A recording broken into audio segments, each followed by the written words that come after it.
It may be early autumn, but today, a pivotal game for Notre Dame. The 4-1 Irish in a must-win situation if they are to keep alive their hopes for a national championship.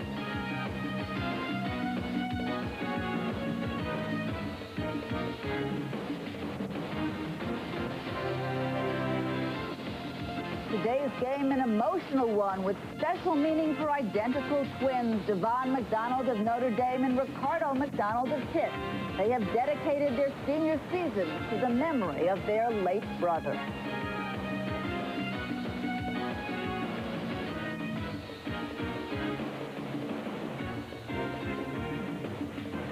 This is Notre Dame Saturday with your hosts, Gail Gardner and Ahmad Rashad.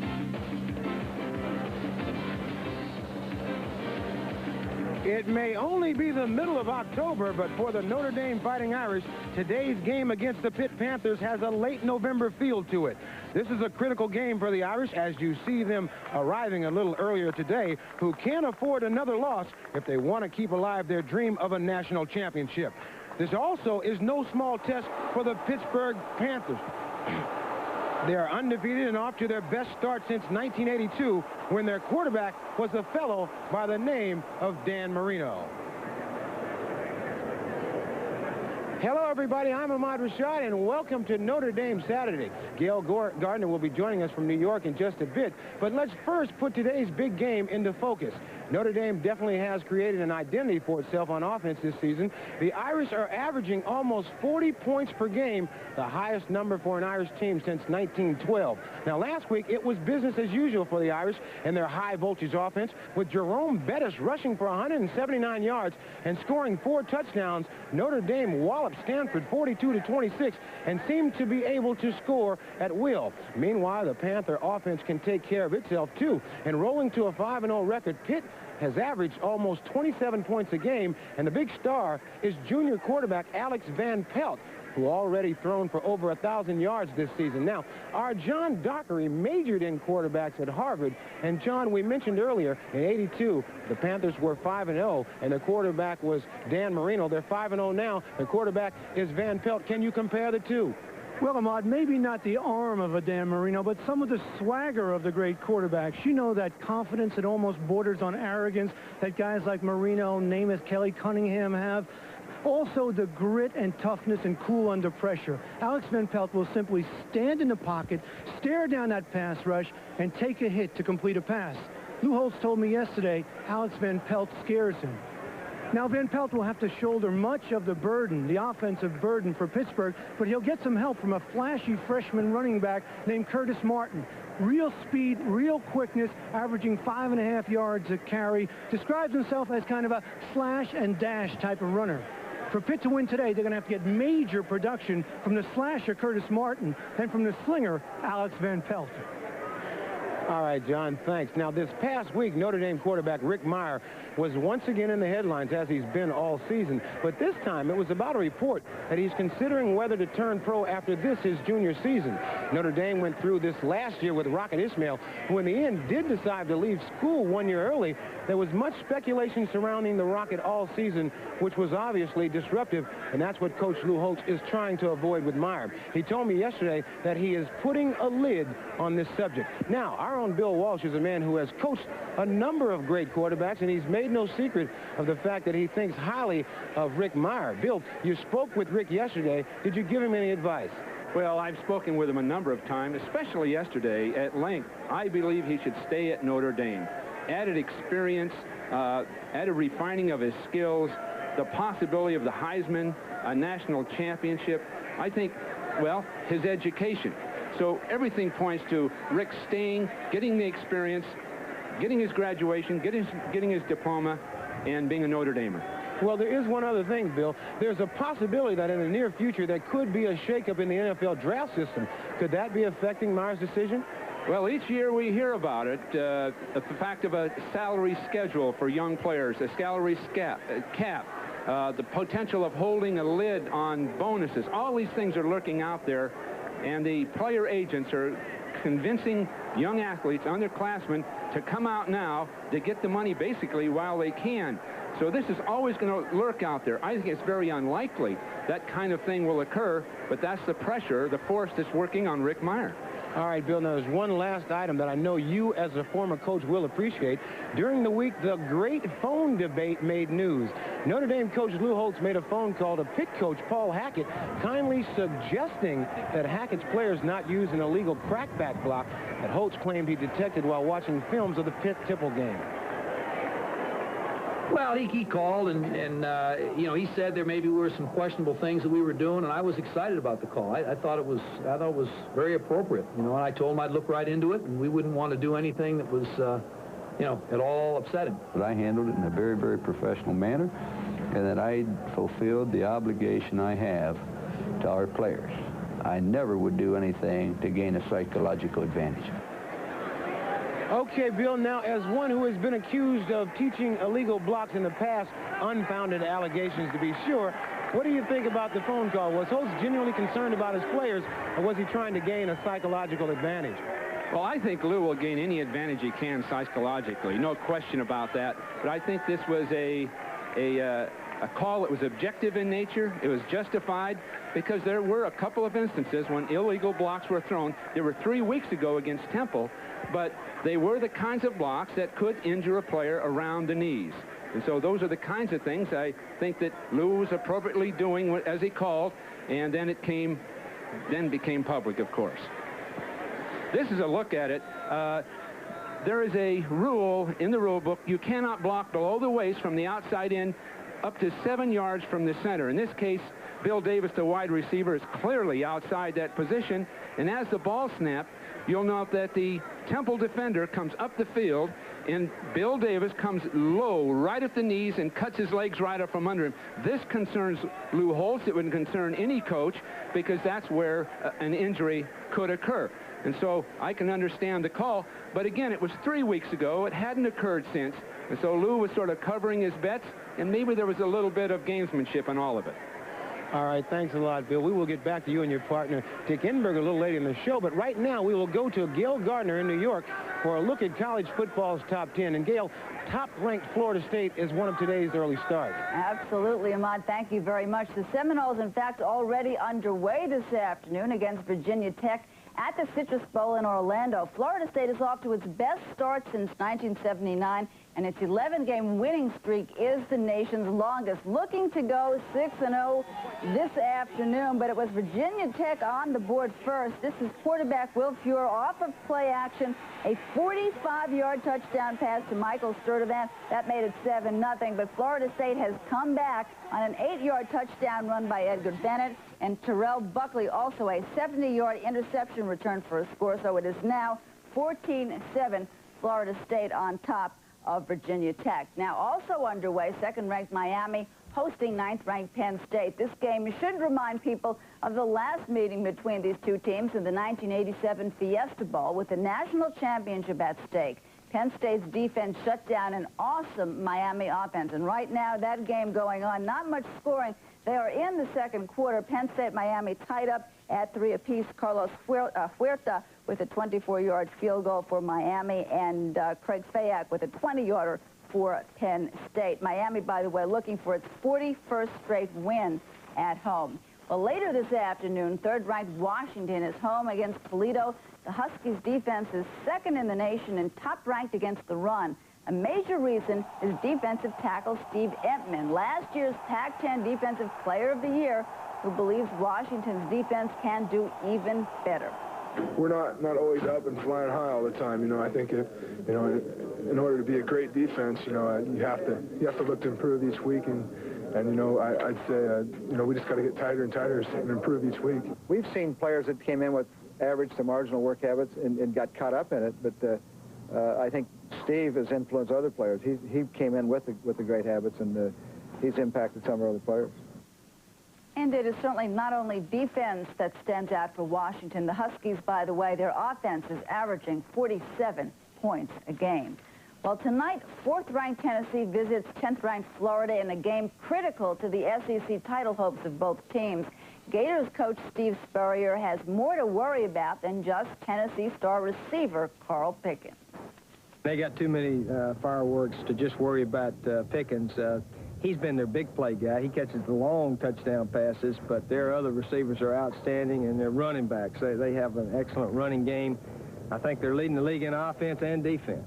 So we've got to be concerned about all of their players, not just Pickens. Some Gators are calling this game the big payback after Tennessee embarrassed Florida 45-3 last year in Knoxville. Well, they are underway at East Lansing as 5th-ranked Michigan takes on Michigan State. The Spartans are 0-4 for the first time since 1982, but reportedly head coach George Perlis remains on pretty solid ground. Let's check out that score. Right now is Michigan leading by the score of 7-0. Elvis Gerbach with a 7-yard touchdown pass to Desmond Howard. Meanwhile, 6th-ranked Oklahoma visits Texas a little bit later. This is not the Oklahoma of old. The 3 yards and a cloud of dust Sooners. Behind the arm of talented quarterback Cal Gundy, the Sooners are passing more than ever before.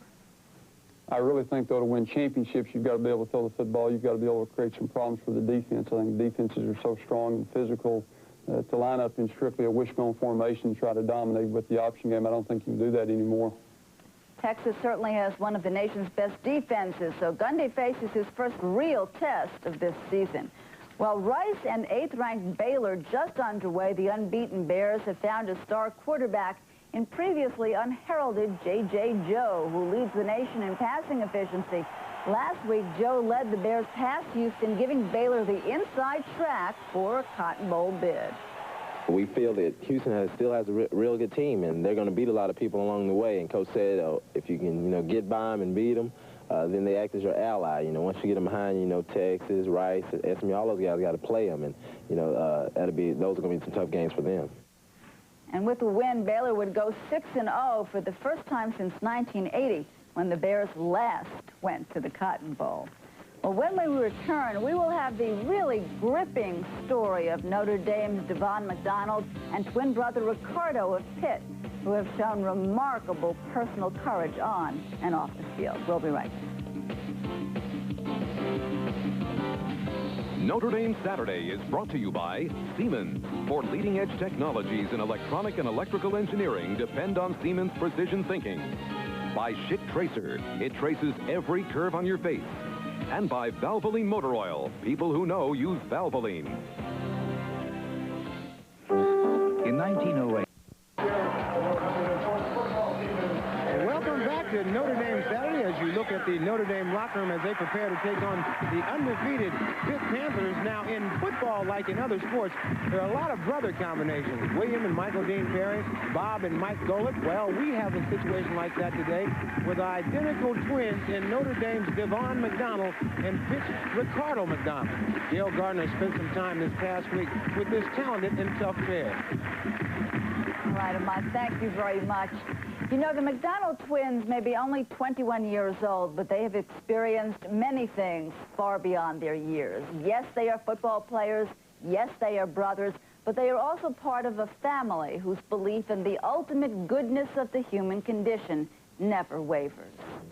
Paterson, New Jersey, a city like many throughout this country, where people work hard to earn a living, survive and sacrifice in hopes of having a better life for their children someday.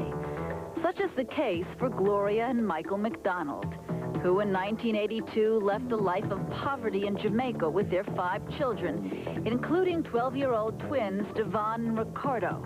9 years later, much has changed. Devon McDonald, starting outside linebacker for Notre Dame, a team leader, a hard worker, a young man of principle. Twin brother Ricardo, a senior linebacker as well, but for Pittsburgh, glib, outgoing, and NFL-caliber talent, forced to be on the field adversary. What is it like playing against somebody that you really care about so much? It's mixed emotion like you won't believe. On one hand, I want him to have the best day ever. On the other hand, if he has the best day ever, that means we're having the worst day ever. They are not just brothers, but twins. A mysterious world of shared personal language and private and nonverbal communication bordering on ESP. It is a world of advantages and disadvantages. The best part of having a twin brother It's having somebody you can identify with, like I said before. Somebody you know that's built like you, looks like you, and sort of think like you. So you know there's somebody out there that has the same mentality. And the worst thing is, you have no food in the house. When we went shopping, you know, if I wanted something, you know, that was expensive, you know, if I got it, he got to get it. So, you know, most of the time, most of the things I wanted, I couldn't get it because, you know, it was too expensive. Though they are clearly opponents on the field, this is not just a case of sibling rivalry. This is a story of dreams fulfilled, dreams delayed, and dreams that were never meant to be. Last spring, while Devon and Ricardo were preparing for a positive and successful conclusion to their college careers, their younger brother Maurice had apparently lost his way. Caught up in the unforgiving life of the streets, he was shot and killed in a gang-related incident, leaving the McDonald family overwhelmed with sorrow and guilt. There are times right now I just sit in my room and I stare at this picture, you know, knowing that I could never just say to him one more time that I love him or how much I care about him. You know, it's devastating. In the summer, all of us were together, and you know, we shared thoughts together, and you know, it sort of took away a lot of things from our mind. All of us came together, and you know, we are one happy family and well knitted together. So we were able to deal with the situation. The McDonalds carry the burden of their brother's death onto the playing field with them today, but each has vowed to use this tragedy for positive motivation by dedicating their efforts to the memory of their younger brother. There's nothing that me or anybody could do to ever bring him back, but you know, I just always want to know that, you know, that I loved him, my brother loved him, the whole family cared about him a whole lot, you know. And, you know, whatever the situation was, you know, it was unfortunate that it had to happen, but we always will love him. The all-terrain soles of the new high-performance Rockports have a technologically unique design of lugs and grooves and gripping cups in a high-traction dummy rubber compound. So you won't fall off the mountain. Rockports, all-terrain vehicles for your feet. If your face were square, shaving would be simple. If your face were flat, any razor would do. But your face has curves. You need the revolutionary Schick Tracer, the first razor with a blade that flexes to trace every curve on your face. Compared to other razors, Tracer puts more of the blade edge against your skin. For real faces, just like yours. Tracer from Schick traces every curve on your face. If you wear extremely lightweight Rockport hiking boots instead of heavy hiking boots, your feet lift something like 20,000 fewer pounds every day. Rockports, all-terrain vehicles for your feet. The kickoff between Pitt and Notre Dame is coming up, but first, let's go to Tom Brokaw and NBC News for the latest on the Senate Judiciary Committee hearing into the Supreme Court nomination of Clarence Thomas. Thank you, Gail. Good afternoon, everyone. In about 10 minutes now, the Senate Judiciary Committee will resume its afternoon session. Judge Clarence Thomas will be questioned at that time by the Democrats on this panel, who are at this moment caught between the credibility of the charges by Anita Hill yesterday that she was the victim of sexual harassment at the hands of Judge Thomas, both in his conduct and in his language as well. And then today, we have the counterstrike by Judge Clarence Thomas that he is the victim of racial stereotyping, especially as it pertains to black males and their so-called sexual prowess. He had a lot of sympathy, of course, in the kinds of questions that he received today from the Republican interrogator, who was Orrin Hatch, who cited several instances, including a civil rights case in Oklahoma and other literature in which some of the more provocative phrases that Anita Hill used yesterday, that they popped up in those cases and in that literature as well. So that's where we stand at this hour. Enormous amounts of confusion, not just in that hearing room, but across the country about who's right in this case of not just he said, she said, but what the ramifications are for society as well and for the future of the United States Supreme Court. We want to show you now some of the highlights of this morning's testimony, beginning with Senator Leahy, who was speaking for the Democrats. Now, from Notre Dame Saturday. Coming up, it is the kickoff of Pitt Notre Dame. We will have that right after these words from your local station.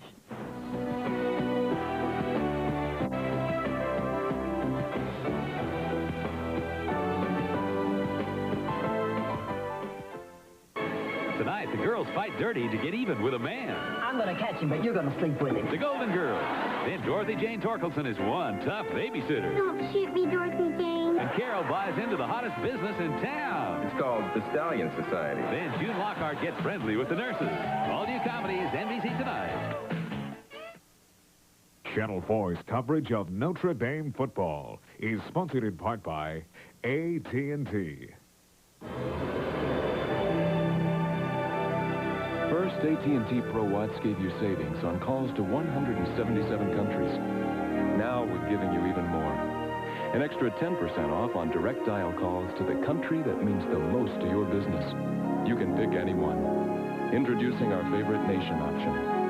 It's designed for the world, however your business sees it. Call now to sign up. This message from Sound Advice is guaranteed to hold your interest. During the 17th annual October sale featuring 12 months, same as cash financing, you won't pay 1 penny's worth of interest for 1 full year on Florida's best selection of audio, video, and mobile electronic equipment. That's interest-free buying power for 1 full year right now. Remember, at Sound Advice, get 12 months, same as cash financing during the 17th annual October sale. You'd better hurry. We can't hold your interest forever. How teamwork works. Hire smart people. Yeah. Cover stories that matter. Listen. Try new ideas. Pitch in. Work around the clock. Our news this morning. Do it again tomorrow. Channel 4 News. Watch this team work. The winning team usually wears ND blue and gold. Lightning has struck just twice in 5 years. Last year, Stanford's Thunder beat the top-ranked Irish. Then Penn State ended national title hopes. Today, Pittsburgh looks for that magic. The unbeaten 12th-ranked Panthers are seeking top national respectability. Beating Notre Dame will earn top 10 status. An upset today adding to the University of Pittsburgh's grand football history that includes Pitt legends Mike Ditka, who won in South Bend, as did Heisman star Tony Dorsett. In the early 80s, Dan Marino led the Pitt powerhouse. Notre Dame, 4-1, comes in with a powerful offense led by a 250-pound runaway freight, Jerome Bettis. And the Irish Express has more than one engine. Coach Lou Holtz has the Irish at full steam, and quarterback Rick Meyer knows the direction. But every time we have on this earth, we have one thing, and that is to be totally committed to excellence, and that's what Notre Dame's all about. That's what those signs are all about. The national championships are all about. Play like a championship today. We are not average. Let's go.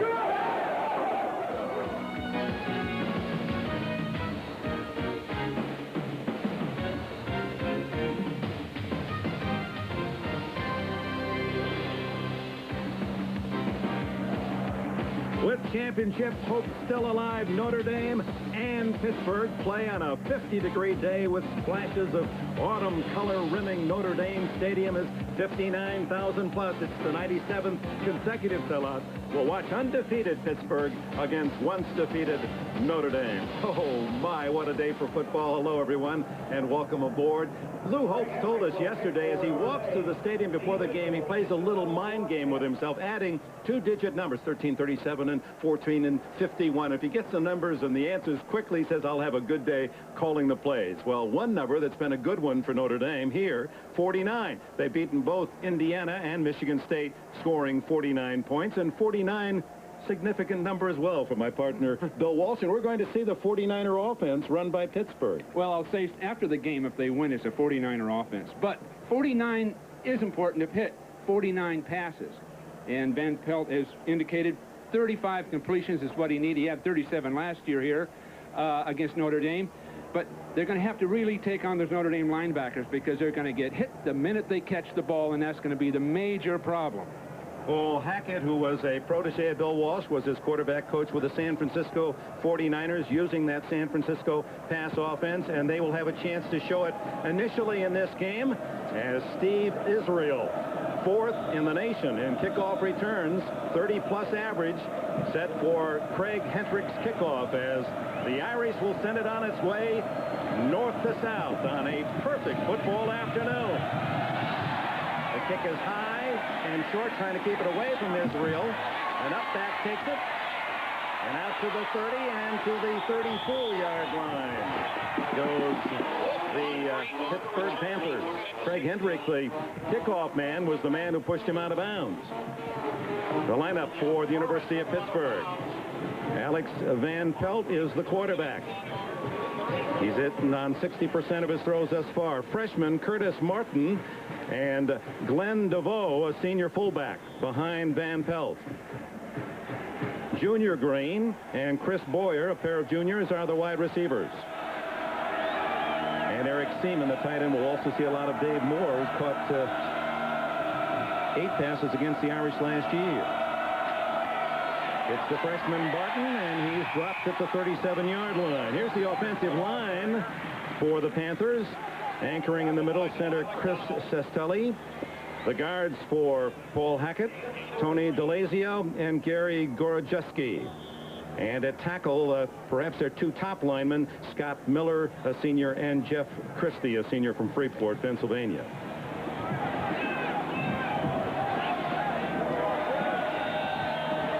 McDonald made the initial tackle. It's second down for the Panthers and 7. First pass by Van Pelt, who completed 37 last year against the Irish. And it goes to Jermaine Williams, the running back, out of Detroit, short of the first down. It'll be 3rd and 2. And let's check the Irish defense. Bryant Young on the nose. The 3-man front will include Junior Bryant and Eric Jones.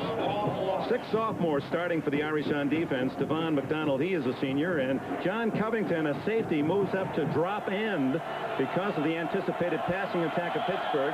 Lou Holtz using an extra safety in an end position. On 3rd and 2, Van Pelt hits his tight end. Dave Moore, is it enough for a first down as Rod Smith came up from safety to make the tackle? And it is Rod Smith, normally a cornerback, playing at the safety position. We had a blitz right up inside, unblocked, and Van Pelt had to get rid of that ball, and he somehow found a way to throw it over the top, and I think they barely got the completion. There's a high pass, a catch by Moore, and apparently as he caught it, he was over the first down marker because they sure knocked him back away from it when he was hit. It is a first down at the 45-yard line.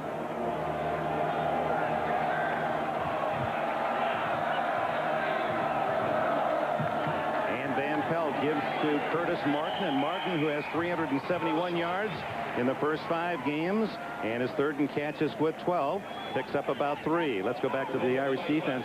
Demetrius DeBose is far and away the leading tackler for the Irish this year, and sophomore Pete Bursich joins him inside. The defensive backfield, Tom Carter and Jeff Burris at the corners. Willie Clark, a running back most of the year, switched last week to safety, and Rod Smith moves to strong safety from cornerback as Covington goes in at a defensive end position. 2nd down, 7.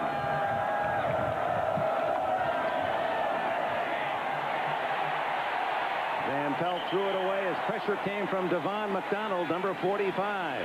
Well, Pete Bursich, linebacker, was all over Chris Martin, the receiver. So there was nowhere to throw the ball. They thought they could dump it off and get 5 or 6, and Notre Dame is really crowding the receivers. The other thing they're doing, Dick, is they're playing what you'd call a split 6 defense. 4 defensive linemen and the 2 inside linebackers, DeBose and Bursich, right up close to that line of scrimmage where they can blitz and get there quick. On 3rd down, you see number 26 as he comes out to the left side. He is a speedster and has caught 2 touchdown passes, both bombs. Dietrich Gels, 26. On 3rd and long. Van Pelt. Little shovel pass, and it goes to Martin. He's cut down at the 49 in Notre Dame. Shy of the first down as DeBose makes the tackle. Well, Notre Dame is playing aggressive defense. their alignment at least appears that they're giving you the deep ball if you've got time to throw it. Free safety right near the line of scrimmage. Clark was up that time, just forcing Pittsburgh to throw deep, and you'll see that, I assume, on the next series. Leon Theodoro, as you see, he's punted only 5 times. That's Jeff Burris deep at the 10 for Notre Dame. Kevin Leone on a coach's suspension for 2 games, so Theodoro takes over the punting chores today. He looked slow. They may block the next one. Good solid kick, and it is going to be down. No! The Pitt player was a bit too greedy. He could have had it at the 2. It rolled by him, and by the time he downs it, it's in the end zone for the touchback. Perfect coverage, perfect position to be in, and he simply did not lower, bend his knees, get down low, let the ball go right through his legs. Vernon Lewis, he had the opportunity inside the 5, but wanted to get it to the 1 and fails. Notre Dame with the ball when we return at the Irish 20. Stood there boldly, sweating in the sun. Depend on by Budweiser, the king of beers, who reminds you friends know when to say when. By First Brands Corporation, makers of Prestone Advanced Formula Antifreeze. And by Magnavox, smart choices for smart people. The ingenious products from Magnavox. They're smart, very smart. Welcome back to Notre Dame. 3.5 minutes into the opening quarter. The Irish with the ball for the first time. Tony Smith wide left, and Ray Griggs starting in the place of Lake Dawson, flanked to the right side as Rick Meyer has the Detroit connection. Culver and Bettis behind him, and it's Rodney Culver. He's out for almost 6 yards before he's cut down on the tackle by Curtis Bray, number 58. With us down on the field is John Dockery. You know, Dick, you mentioned the lineup changes. Rodney Culver, the captain, they want to get him back in there. But at wide receiver, a little bit of a surprise. Lake Dawson, always a favorite of Lou Holtz. Not exactly that way now. They're going to give Ray Griggs a shot. Good possession receiver. They just feel that he deserves a chance to play. They give us to the fullback, Bettis. And that powerhouse is to the 40-yard line behind the block of Justin Hall. Lex Perkins, the safety man for Pittsburgh, made the hit. Beautiful job of trap blocking right up the middle. McGuire, Jurkovic did a fine job. In this case, Aaron Taylor pulled into the trap, and it's just beautifully executed. Now, they've made so much progress. Notre Dame offensive line, in just 3 or 4 weeks, they're playing like a beautifully precision unit. And Bettis has 15 yards on his first carry from the 40. Meyer's first pass dropped by Tony Smith, and that was very nearly a lateral. They're calling it an incomplete pass. Unless it was tipped, it appeared from this angle to be a lateral. It'll be 2nd and 10 at the 40. Certainly appeared to be thrown behind the line. There could have been a tip right there. That was tipped because it definitely flew away from the line of scrimmage.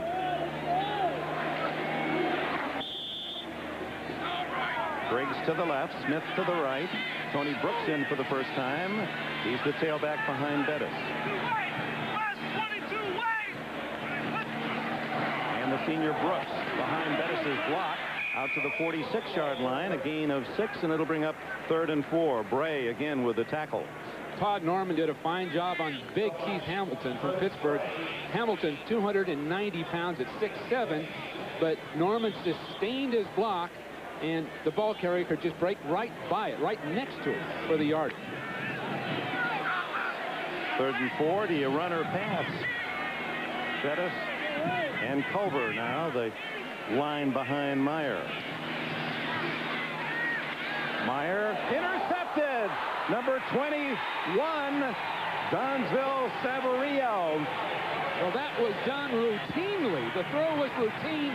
Meyer went out and didn't account for what they call a sky safety man who would appear on the scene. You'll see it right here.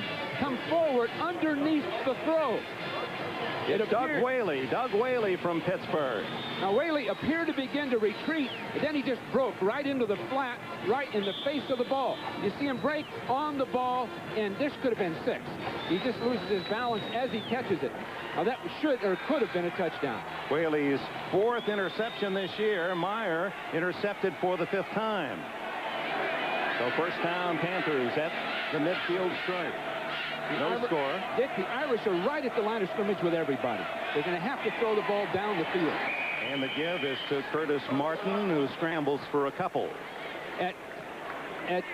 At this point, they must be playing a form of man-to-man defense, and you can't see it at this angle, but everyone's near the line of scrimmage, leaving no deep safety to play the ball once it's in the air. So right now, Lou Holtz is counting on getting the pressure on and covering the receivers short. Van Pelt sends 3 wide receivers left. Only Martin behind him. Play action. Wide open is Boyer, and Chris Boyer is out of bounds at the Notre Dame 26-yard line. Willie Clark ran him out of bounds. Very well executed, faking to the left to Martin, coming out to the right. Notre Dame had the right defense. He had pressure on Van Pelt. Coming off that corner, you'll see him come out to the right, and you'll see that pressure right there. But he gets a chance to throw it to his crossing receiver down the field, and people lost track of it. Chris Boyer, who from Detroit, Chadsey High School. His brother Willie played on the Michigan State Rose Bowl team a couple of years ago.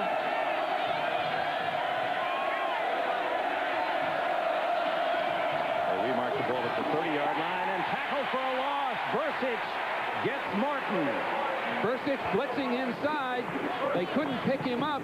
They were all prepared to block defensive linemen, and he blocked. He came right up through the inside. You'll see him blitz right through the middle of that line, and there'd be no one there to pick him up.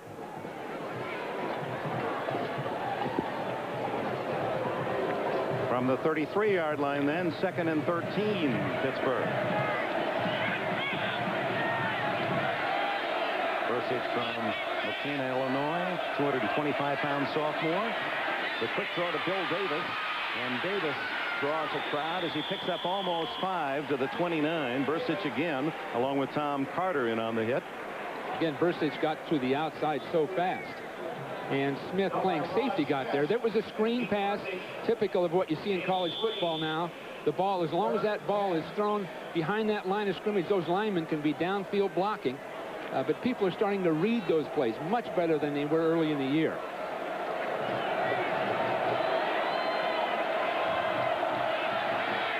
Triple right formation. 3rd and a long 9. Van Pelt into the flat to the tight end. Moore bumped out of bounds at the 22. That's 2 yards shy of a first down. John Covington made the tackle. Again, man-to-man on that 3rd down situation, and we very well could get a 4th down go for it here by Hackett. Let's take a look. But it was well done with Moore breaking to the outside, other people clearing for him, and he does a nice job right along that sideline. Almost gets there. Almost gets there. Hackett will go for it. He must penetrate the 20-yard line for a first down.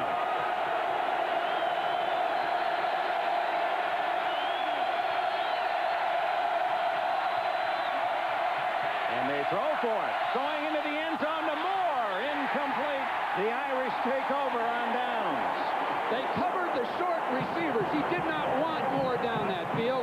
Notre Dame played for the pass on 4th down and 2 yards to go. They played for the pass. You'll see Moore come from that tight end position up the field, and he has defenders all over the place, but in this particular case, Burris is right there. Nowhere to go.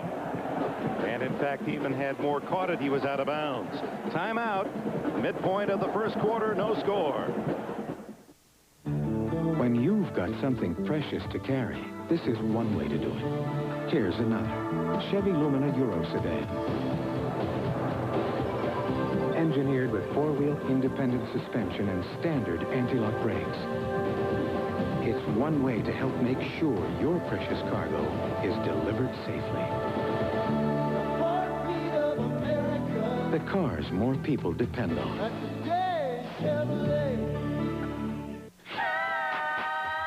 Who guarantees overnight air delivery on Saturday to more people coast to coast?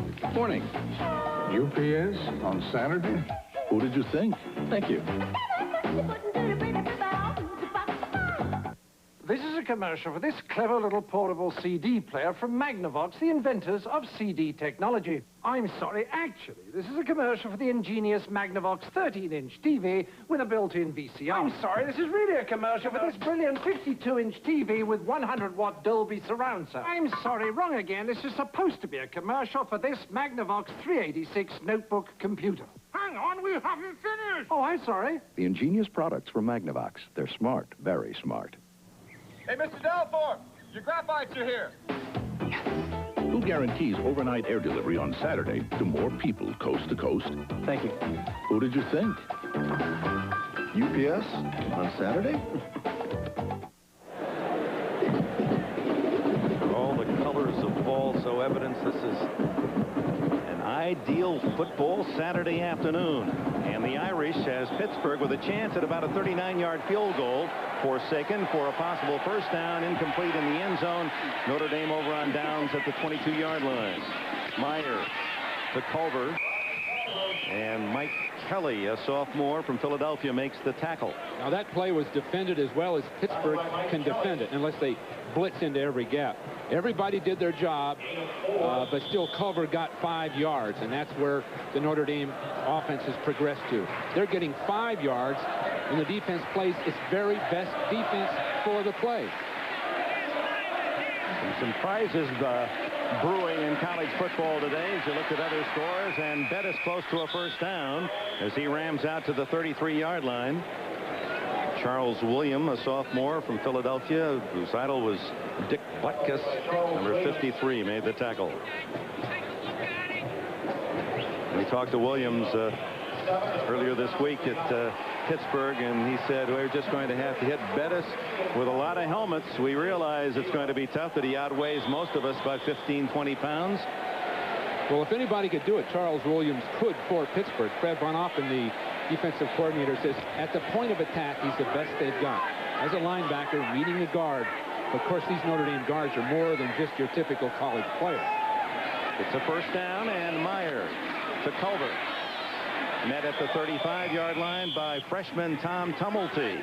He's from Penn Hills, Pennsylvania, and was ranked as one of the top 22 players in the nation in high school last year, and is a starter as a freshman. Wears 84 because that was his number as a tight end linebacker in high school.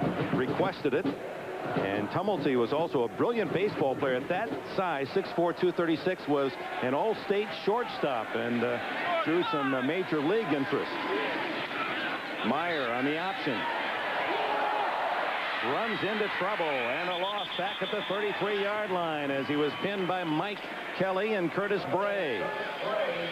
The Pitt team has prepared for the option. Every phase of the option was taken. Meyer was certainly taken. Bettis was taken. The swing man was taken. There was nowhere for Rick to go but come back into the contained man. And that's the first time he's done that this year that I've seen him reverse field on an option. In other words, he was just stuck there. And it was 48 Ricardo McDonald who was the glue in the defense. He took away 2 options. The pass is complete to Derek Brown, the tight end. First down at the 50. 17 yards, Lex Perkins, the tackler. Now that was a tight end reception. A lot of traffic, throwing it right down the middle, over defensive lineman's head. The ball thrown high, Brown going up for it. Well covered, good mechanics by Rick Meyer, but going right up for that ball, right in that traffic. Now that's why, very likely, a #1 draft choice in the NFL. Brown's 11th catch of the season.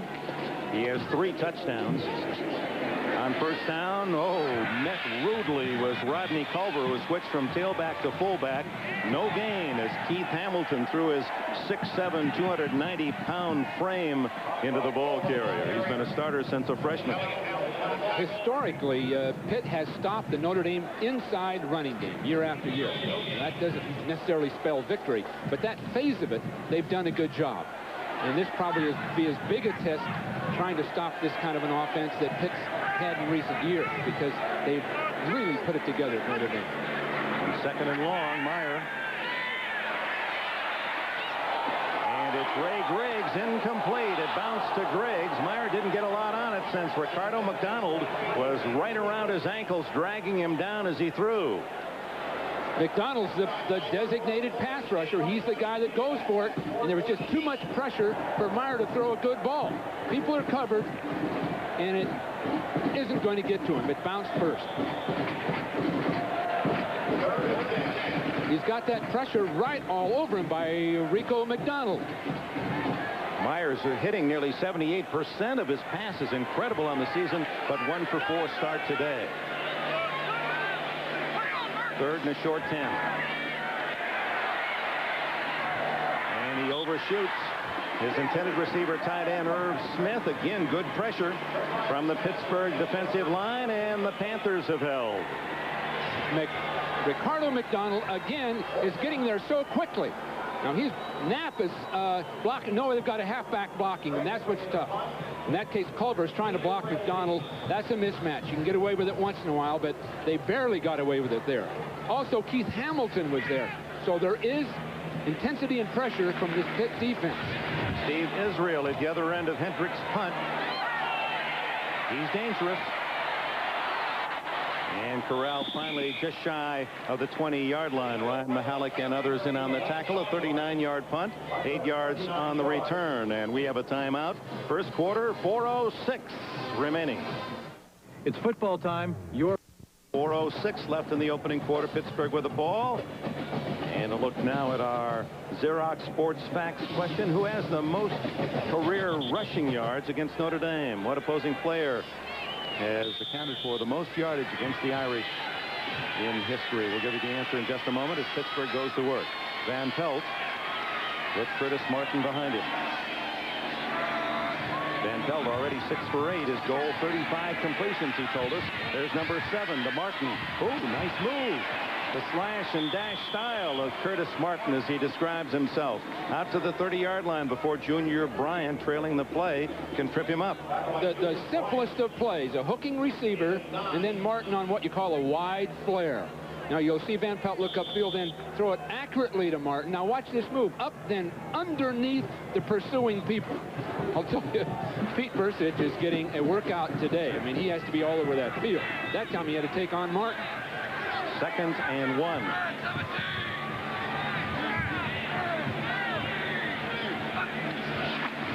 Martin, who came up limping a bit after that last reception, gets a yard. Is it enough for a first down? Troy Ridgely now in the defensive line.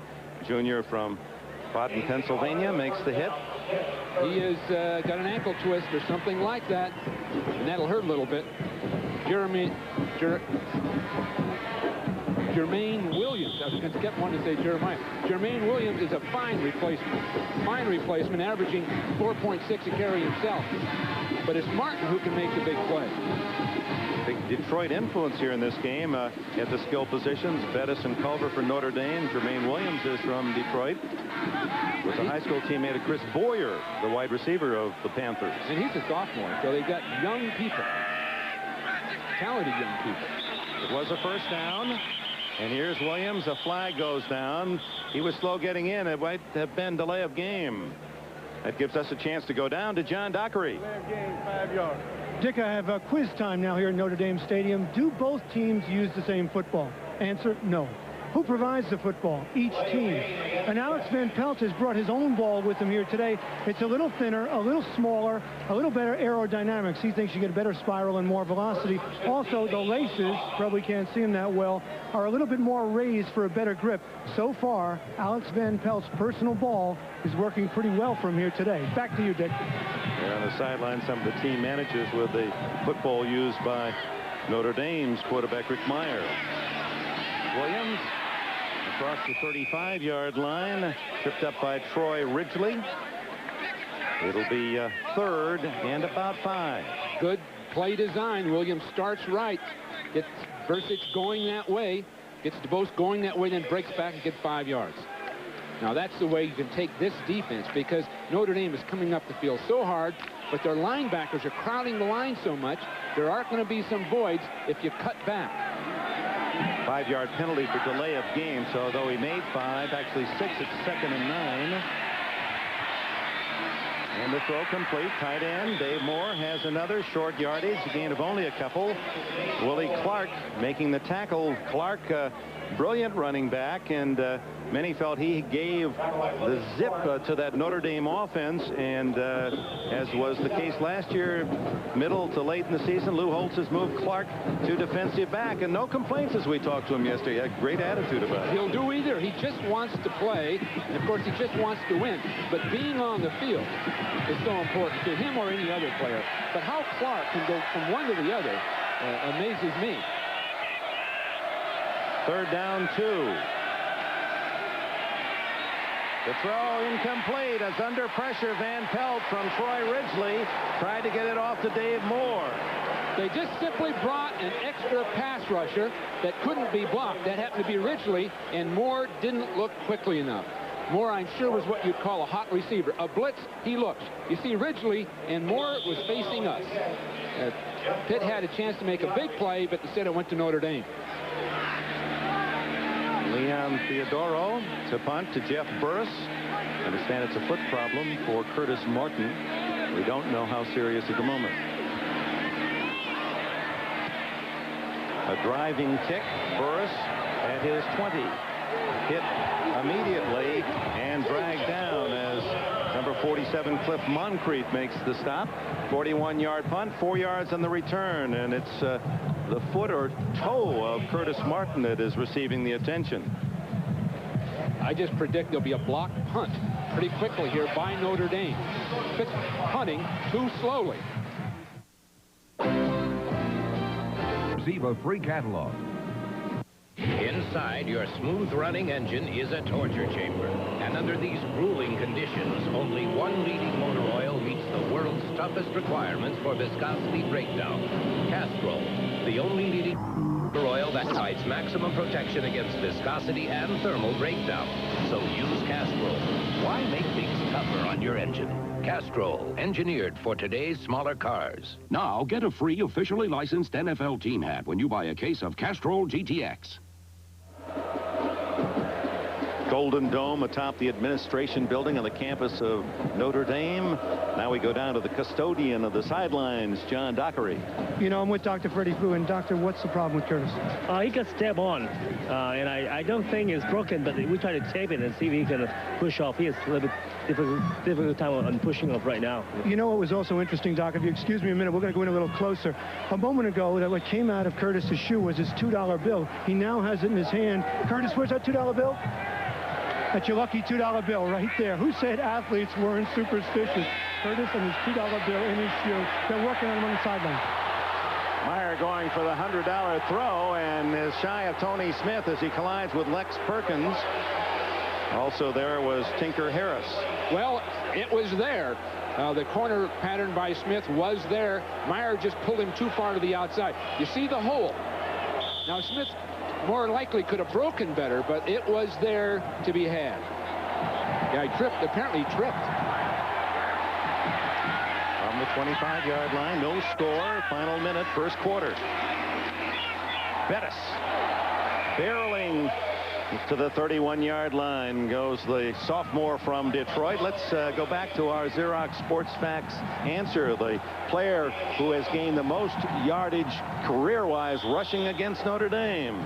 Well, you Pittsburgh fans had it all the way. The great Tony Dorsett, 754 yards against Notre Dame alone in the 4 sensational years that Dorsett played for the Panthers. His son is in uniform on the sidelines today, wearing number 12. 3rd and 4. Meyer incomplete to Bettis. That might have been good enough for a first down. He was at the 39, needed no more than to fall backwards for the first down. And Meyer 1 for 7 in this opening quarter. Now that should have been a catch by Bettis, no question about it. Notre Dame had set it up, releasing everybody up the field. Then Bettis coming out late, and he took his eye off the ball. Craig Hendrick to punt. Steve Israel, who has had some sensational kick returns this year for the Panthers, is back at the 25. Short kick. Israel fumbles the ball. And the Irish recover at the 32. Eric Seaman of Pittsburgh had a chance on the bobble. Irv Smith falls on it for Notre Dame. Seaman wanted to pick it up and run with it, and that was the problem. Now, that's a tough catch. The ball was dropping, but he wanted to pick it up instead of just falling on it. So the Irish with the first Pittsburgh turnover of this game, and with 3 seconds remaining in the quarter, Notre Dame starts at the 31, and the Irish have been very good at turning turnovers into touchdowns, 10 of 12. Ooh, Culver is mashed. No gain at the end of the first quarter. Sean Gilbert, wow. Now that was the 46 defense. The 46 defense utilized by the Chicago Bears over the years. We knew we'd see it today, and that really stunted that run. This Heisman Trophy moment is brought to you by AT&T, the right choice. Angelo the Arm Bertelli played only 6 games in 1943, leaving Notre Dame midway through his senior season for the Marines. Bertelli's tour of duty forced him to miss the Heisman ceremony in December of 1943. Instead, he received his trophy while on furlough a month later. But Bertelli found his Heisman Trophy moment well worth waiting for. Did you know that the most valuable patent ever issued went to a small business owner, Alexander Graham Bell? Since then, AT&T has stayed on the cutting edge of communications. For example, AT&T just invented a new 800 service for small businesses. It uses your existing line and costs only $6 a month. At AT&T, almost half our business comes from small business. When you succeed, we succeed. Call about our 800 offer. If your face were square, shaving would be simple. If your face were flat, any razor would do. But your face has curves. You need the revolutionary Schick Tracer, the first razor with a blade that flexes to trace every curve on your face. Compared to other razors, Tracer puts more of the blade edge against your skin. For real faces, just like yours. Tracer from Schick traces every curve on your face. I'm Tom Brokaw, NBC News New York. We'll return to the Notre Dame football game in just a moment. In Washington at the Senate Judiciary Committee, the questioning of Clarence Thomas continues. That's Chairman Joe Biden, who has been asking him about the exact nature of his professional and personal relationship with Anita Hill, the young University of Oklahoma law professor who made those charges of sexual harassment against him yesterday. During the course of his testimony this afternoon, Judge Thomas did say that he never asked Professor Hill out on a date. There had been some evidence that he may have asked her, but he said, in fact, that was not true. It was misreported. Joe Biden now is beginning to ask him more and more about the exact nature of their relationship. But so far this afternoon, no bombshells, no developments in the testimony. We'll have updates for you throughout the Notre Dame football game and throughout the day here on this NBC station. I'm Tom Brokaw in New York. Now back to Dick Enberg and Notre Dame football. Dick.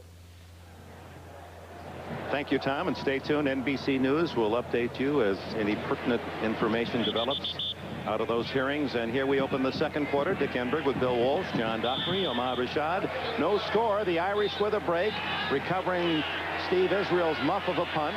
It's second down and 11. On the option, Meyer keeps it and falls to the 29, and that Pittsburgh defense has played it tough. Doc? You know, Dick, a cute story down here. You see Curtis Martin on the bench still working on his right toe. But in the stands, only a few yards away, his mother and grandmother came down to yell to him, and they yelled to him, "Curtis, how are you? Are you okay?" And Curtis just kind of looked up and said, "Oh, come on, Mom. Come on, Grandma. Leave me alone." And you see Curtis there testing that right toe. Doesn't look good right now, but Mom and Grandma worried about him. Meyer escaping from pressure to the sidelines and out of bounds at the 24-yard line. That won't be good enough for the first down. Sean Gilbert was the man who tracked down the Irish quarterback. Pittsburgh is simply putting too much heat on Meyer. They're breaking down the offensive blocking, not so much physically, but by the design of the Fred Von Oppen defense. So Rick just doesn't have an opportunity to set up and go from one receiver to the other. It's happened 4 or 5 times today. Fourth down and 3.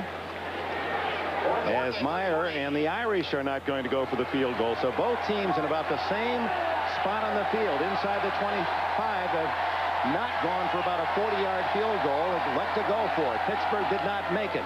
On the option, Meyer, first down and more to the 16 before Tom Tumulty can make the stop. Well, they found the situation to make the option go. They go right down to 4th down and just a yard or so to make it, and out comes Rick Meyer on the option. In that case, Pittsburgh just didn't have the defense ready for that style of play. You just see too many people. A beautiful block by Bettis, and Meyer can go right in for it. At the 17-yard line, Meyer to Brooks. And the seniors inside the 10-yard line, a pickup of about 7. Ricardo McDonald made the tackle. And testimony to Pittsburgh's solid defense is the fact they've done something today that has not been accomplished against a Notre Dame offense of Lou Holtz in quite some time. They held the Irish scoreless. First time since 1986 that has happened in the first period at home. Paul Hackett's team playing well. They're 5-0 coming in. On 2nd and short. Holder to the 1. Harris and Whaley saved a touchdown. Again, they start in one direction, as we talked of earlier, and bent back. They cut back with Pittsburgh working in that direction with one man coming up the field too far. That was Sean Gilbert, and it was a beautiful job just cutting right in behind it. Steve Israel also in on that tackle, but it's 1st and goal, Notre Dame at the 1-yard line. Lou Holtz is beginning to figure this Pittsburgh defense out. Just beginning to figure it out. Took him about a quarter. Screaming for a timeout is Holtz, and it's finally heard. Didn't like the personnel apparently he had in the game, and that may also have involved Gene McGuire, the center, who was a little gimpy after the play. And speaking of an injury, there's a talented freshman, Curtis Martin, and the way he's walking, that gingerly, does not appear he'll be able to perform for the rest of this day. Well, it sounds simple, a toe injury, but just can't put any pressure on it, so you can't use your foot. You can't put any pressure on your foot. Those are tough injuries. Any foot injury like that, aside from the ankle, it just makes it impossible to function. Paul Hackett, he's an offensive-minded coach. That's been his specialty since attending University of California, Davis, and coaching there. Coached under Johnny Robinson at Southern Cal, with you at San Francisco. And he admitted, he said, I've taken the 49er pass offense. He said it's a memory offense. Well, no question about that. It's a complete offense in Paul's mind. And you know, as he looks at the receiver combinations, he's completed 35 to his tight ends, 28 to his wide receivers, 25 to his backs. But, of course, now Notre Dame has the ball, and they're about to go in. 4 shots from the 1 for Meyer and company. Full house backfield. Touchdown, Bettis. Jerome Bettis. He had 4 last week against Stanford.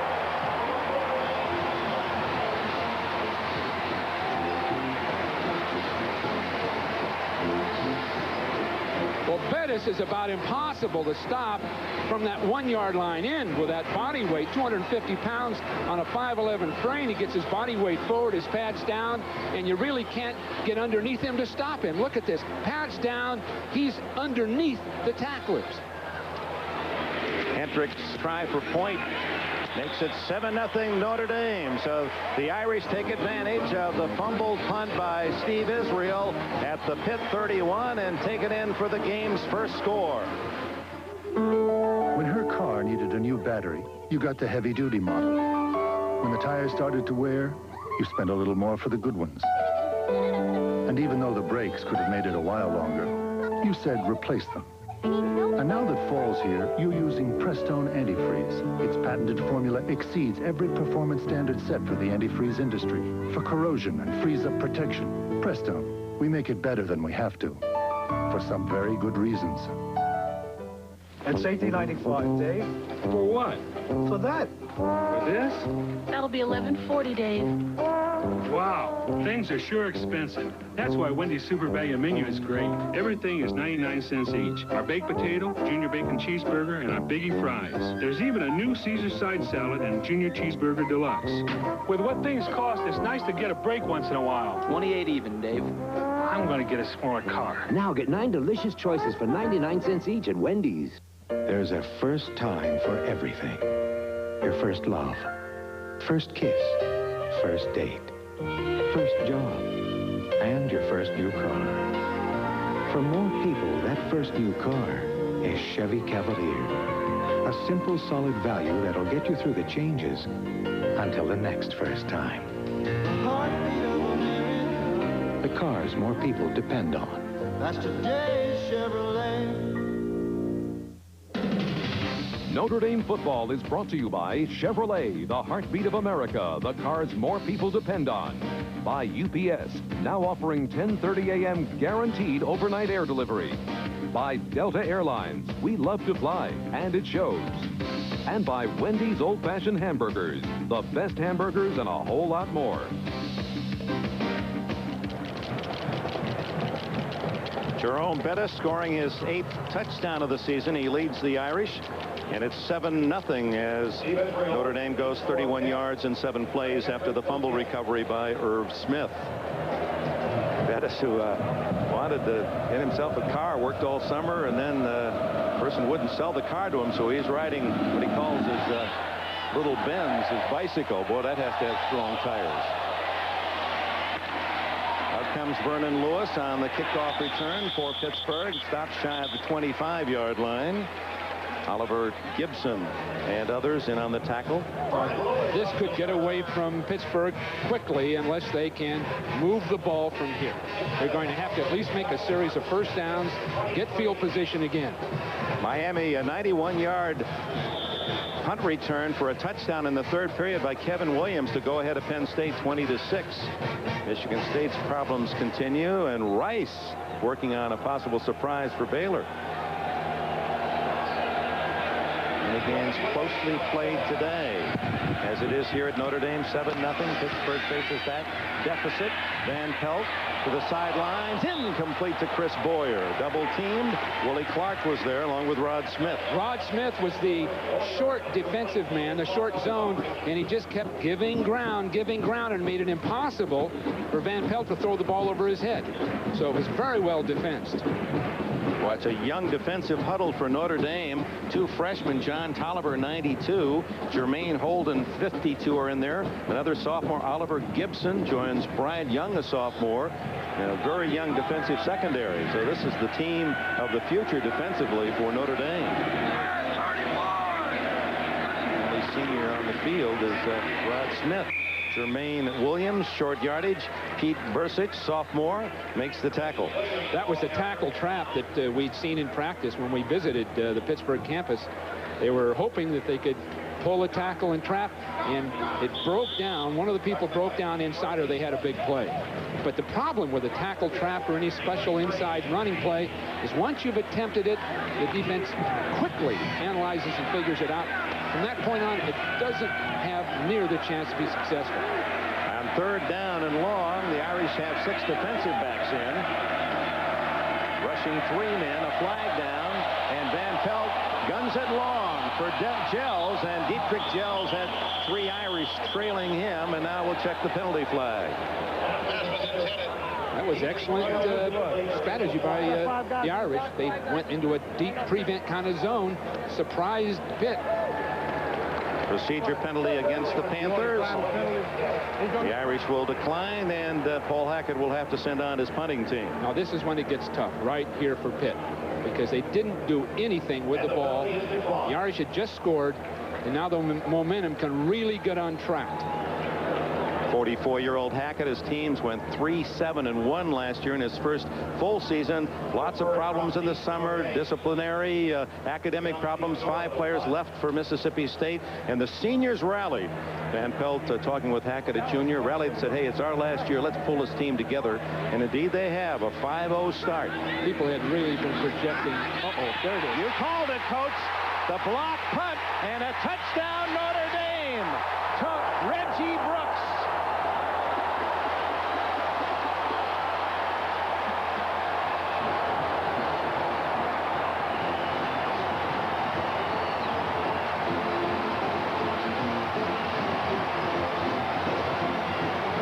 you could see that coming. The previous two punts, Theodoro was simply too slow getting the ball off. And it was going to be there. Notre Dame watched it twice, then went for it the third time, blocked it for the touchdown. Reggie Brooks, that's the first block of the year for the Irish defense. Flag down before the extra point try. That's the tough part. You coach. And then there's one mistake, one flaw in the way you play the game, one flaw in one phase of the game, and it can blow up in your face. Now there's Hackett. He's just got to get that thing together, complete the short pass. And Notre Dame has thrown Pitt out of their passing rhythm. No question about it, aside from the block punt. Procedure penalty, so Hendrick has to try the point after from 5 yards deeper.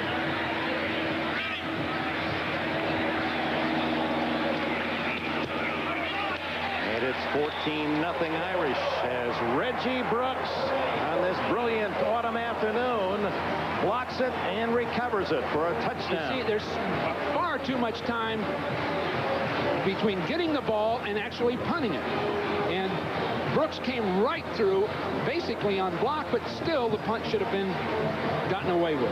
You see, all that time is taking. All that time is taking. And once the Notre Dame people figured it out, they're like sharks attacking. They know they can get there. Timeout, 11:52 left in the first half. You could call one company to take your package to an address across town. Theodoro, a walk-on. He's a transfer from Kent State. He is punting today because Kevin Leon, the regular punter, suspended for this game by Coach Paul Hackett, and the Irish get 7 out of it. Hendrick spins it short. Israel at the 17. Steve Israel weaving to the 33-yard line. Let's go back to the punt. Now, most kickers today are trying to kick with 2 steps. 3 creates jeopardy. Theodoro took 4. Let's go back. But he took 4 in a very, very slow motion. First, he takes a backwards. There's the back step. There's one. There's one 2, right there. 1, 3, 4. 4, G. And these are the problems of the college football coach. The off-the-field activities, those activities academically, socially, whatever, can finally bottom line out on the football field, and that's what happened to Pitt.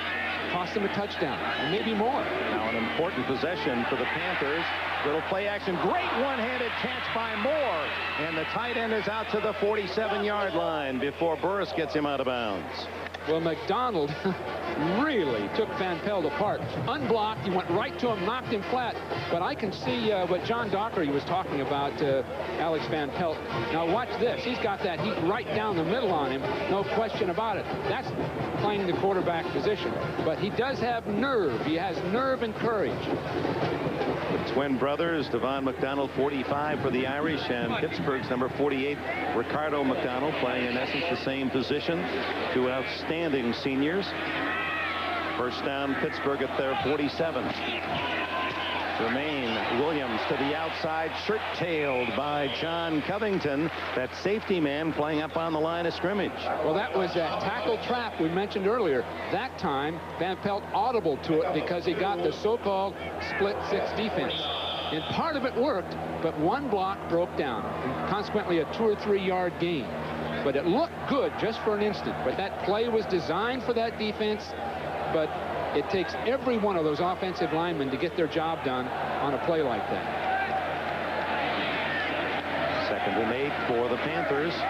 Looking for the quickie and deflected at the line of scrimmage by Bryant Young of Notre Dame. Well, that wasn't going to be there, I'll guarantee you. Covington was in position to take away that slant, and Notre Dame had it totally defensed. Now these are getting more and more critical, these 3rd down situations for Pitt. To stay in the game, they're going to have to convert. After a terrific first quarter, Van Pelt only 1 for 4 here in the second. 9 for 15 in the game. Trailing 14-0, 3rd and long. Down the middle and well covered was Chris Boyer. The Irish defense is the best we've seen from Notre Dame this year. They've done a good job. Every receiver seems to be well covered. Well, Greg Lane had his man covered perfectly, ready to reach underneath, and it's a poor pass, rushing only 3 men. But you see Bryant Young circling all the way to the outside, almost gets there. But Van Pelt just missed his receiver, although he was covered. Now this is really getting critical. Theodoro, he's going to hurry this one, you can bet. This could be trouble. Well, they didn't go for it. And a beautiful spiral kick. Burris lets it go into the end zone. So the Irish have the ball on the touchback at the 20. 51 yards for Theodoro. 31 net to match his number. Let's look at his dance card on this one. How many steps? I'm really surprised. Why not go for the block? You're going to get it. Look how slow he is getting everything on track. Takes basically 4 steps, Dick, and now he punts a beautiful punt like it's practice. But Notre Dame should have gone for it. They'd have blocked another one.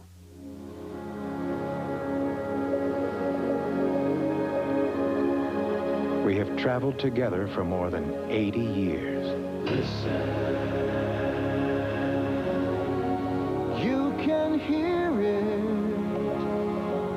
We have seen highs and lows. Trends come and go.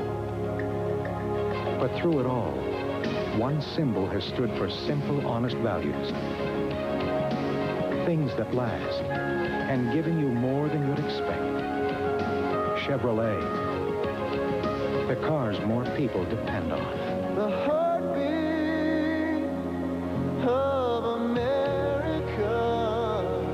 That's today's Chevrolet.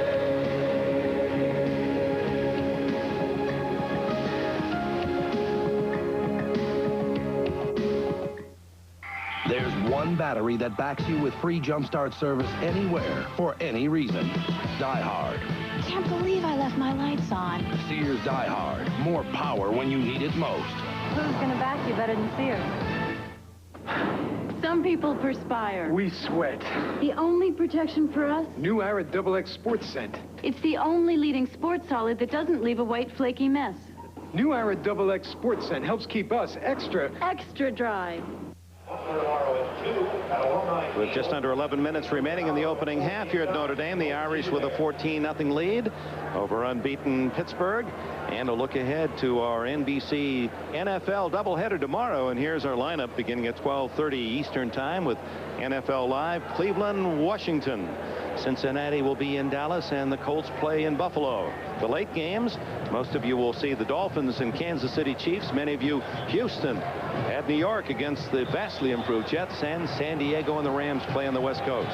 Tomorrow at 12:30 Eastern. We don't think Cincinnati is concerned. 0-5, boy. From the 20, Meyer on the handoff to Culver. And Culver blasts for about 3 before freshman Tom Barnt on the nose, able to get a piece of him.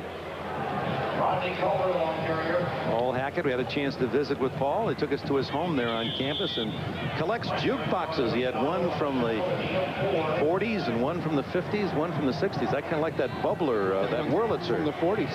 Said it's worth $20,000. I hope it's insured. It's more than the coach makes. Rebuilt. Coaches make that much? Yeah, I think Paul's close to that. Nice Dennis. defense. Beautiful job. Toppled in the backfield by Keith Hamilton. Hamilton penetrated from the outside. Perfect angle. Fred Von Oppen, the defensive coordinator, did work with me at Stanford and with the 49ers, but he's done a great job by the design of the play here. The defensive design is giving Notre Dame real problems. And the only thing that's really worked for the Irish thus far is the cutback play. And I'd assume you'll see more and more of them. But by design, they've taken away what the Irish like to do. 3rd and 6. Meyer to Smith, but he was out of bounds. No catch. His foot was out of bounds. Coverage from Dave Coleman. Timing a little off, and Meyer's passing day continues to be subpar. 1 for 8. Thrown just a little bit late. About a yard late. If Meyer had gotten off the ball sooner, the receiver was there. And what a year Smith's having. We looked at him early in the year for Tony Smith. We thought good, solid journeyman receiver, but he's becoming a superstar in college. Facing a 10-man front. Hendrick to kick to Steve Israel. Ooh. Short kick by Hendrick. And it's going to be touchdown at the 50-yard line by Notre Dame. 26-yard punt, one of the shortest of the year by junior Craig Hendrick. Let's go to John Dockery. Thank you, Dick. Last year, I was at the Pitt-Miami game. Miami buried Pitt 45-0. After the game, something became painfully obvious. Pitt was slow. So in the offseason, Paul Hackett went out. He recruited speed. He got a strength and conditioning coach in Tim Wilson, who brought creative techniques like this one, having the players run with parachutes on their back. And for a couple of reasons, it worked. It provides resistance, but doesn't change their technique, and they liked it. So overall, this Pitt team is a lot faster than last year. Now back to you guys. All right, Doc. And Dick, could you ever get that parachute inflated? It would just drag along behind you. Eric Jones pressuring Van Pelt, who throws long for Bill Davis, incomplete at the 10-yard line. The parachute technique, Steve Israel, he said he's improved his 40 time down to 4.3. He's one of the fastest defensive backs in the entire country. You talk about running 4.4 and now 4.25. Now, this is a beautiful play by Jeff Burris coming back underneath it from the far side of the field. That was very, very well done. You see Burris coming out underneath that in his own defense. So the Irish are doing a very, very good job down the field defensively. Fumble on the snap by Van Pelt. He recovers, and it'll be 3rd and 11. Well, those 35 completions don't look very good today for Van Pelt. They really don't. The Hackett game plan at this point just isn't materializing at all. They're just not getting those consistent short passes we anticipated. And without those, they're at the mercy of their defense. On 3rd and 11. 6 defensive backs in for the Irish. And they're mixing it up beautifully. They're going to have just 3 men rushing the passer, everybody else dropping back. Van Pelt underneath to the tight end Eric Seaman, but he's way shy of a first down, although he lurched forward hoping, but he can't fall 5 yards, and that's what he needed as he was being tackled. On that one, they needed somebody running with the ball as they caught it so they could continue to run to make the first down. That time Seaman was stationary. You knew he couldn't get the first down. Look out, here we go again. Theodoro, it's a drama every time they snap the ball. It looks as though the Irish are playing for a fake punt. They're playing for a fake punt right now. With Jeff Burris back. And again, Theodoro, he's made his best kicks, but they've gone into the end zone, and the Irish get the ball out at the 20-yard line. Only 24 yards net, as the kick is 44. But you take away the 20. Let's run down some of the other scores while we have a moment very quickly. Virginia Tech tougher than the Seminoles had planned, but #1 Florida State leads Miami by 13 over Penn State. Michigan State apparently will still be seeking its first win. #5 Michigan. Rice, a surprising lead at halftime against the Bears of Baylor. Here it's 14-0, and dragged down is Rodney Culver by Jeff Esters, a junior from Binghamton, Florida. And Sean Gilbert came knifing in from the right side. Now, we heard about Gilbert and Hamilton. Well, all of the projections are pretty darn accurate. The evaluation of these guys, both in the 300-pound bracket, boy, are they just taking apart that offensive line of Notre Dame. They're just going wherever they want to go. Looking at the 300-pound Gilbert, who intercepted a pass against West Virginia and went 26 yards for a touchdown. No flags. Apparently, they got back onside, and then Tony Brooks out to the 29-yard line. A yard shy of a first down. 10 on the play for Brooks. Lex Perkins, the tackler. Well, now it's just a battle of attrition in a sense for Notre Dame. Just hammer. They've got a 14-point lead. They can go in at halftime 14-zip if they just control the ball at this point. 2 tight ends, Brown and Smith, bookend the line on 3rd and inches.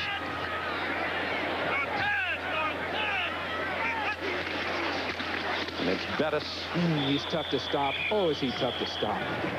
That was well defended. Everybody underneath, blockers playing it well, but Bettis can't be stopped if he can get to the line of scrimmage. There's Williams, who went to Valley Forge Military Academy. That was the same academy that produced Chris Dolman for the Panthers, and then on to all-pro status with the Minnesota Vikings. Well, Williams states simply he was saved by going to that academy. Real trouble in Philadelphia, sent there, and really changed his life. Brooks on first down, breaking tacklers, and tackles at the 38-yard line, a gain of almost 7. And some fine blocking by that forward wall. Well, the key now is for this offensive line to do the difference, to sustain their blocks. He did a nice job by Aaron Taylor. Gee, beautiful job of blocking. And Taylor is considered the top prospect offensively, other than Meyer on this team. Only a sophomore, number 75. He's 6'4" and 290 from Concord, California. They run behind him again. Jerome Bettis close to a first down. Tom Brandt, Keith Hamilton and company with the tackle. Well, we have a moment. Speaking of Taylor, boy, it was an emotional exchange yesterday as we talked to him, and he related his youth in big trouble at 14, 15, said, I knew it all, lived in a tough section there on the east side of the bay, and my mother locked me out, sent me out, said, if you want to play with drugs and alcohol and run with gangs, you go ahead and do it. And he said, that's what shocked me out of my boots. He said, it took me a week. She called, said, you going to change your mind? He says, I'll come home, Mom. He said, thought you wanted to be an NFL player someday. He said, yeah, that's my goal. She said, you think your behavior is going to get you to the NFL? You better straighten out. I'll tell you what I'll do as part of the deal. I'll move out of the neighborhood, move to Concord, California, put him in a different school. And here's Aaron Taylor, All-America written all over this young guy. That is a lesson. I think all of us at least our male group can remember that 13 and 14-year age group, and he struggled through it away from home for 2 weeks. But De La Salle High School in Concord, California, fine parochial school, winning record, they really made a difference for him. Culver on the pitch, and a nice play made by Sean Gilbert as he moved that 300 pounds very quickly down the line of scrimmage. Number 91. You know, again on Taylor, Dick, just to see a person be able to change their life. His mother being willing to sacrifice for him as a nurse, giving up a job, changing jobs, getting him in an atmosphere where he said there's role models. And the role model means so darn much to young guys in that 13, 14, 15-year age group. Has one in his mom, who now is a foster mother for children born of narcotic parents. She raises them till they're 2, has 2 at a time in her home. Crack babies, yeah. What a woman she must be. Under pressure, screens it to Culver, who has blockers, and a first down, or close to one. No, they're going to mark it back at the 50, a yard shy of a first down. And it was Aaron Taylor in the screen. Taylor was out in front of it.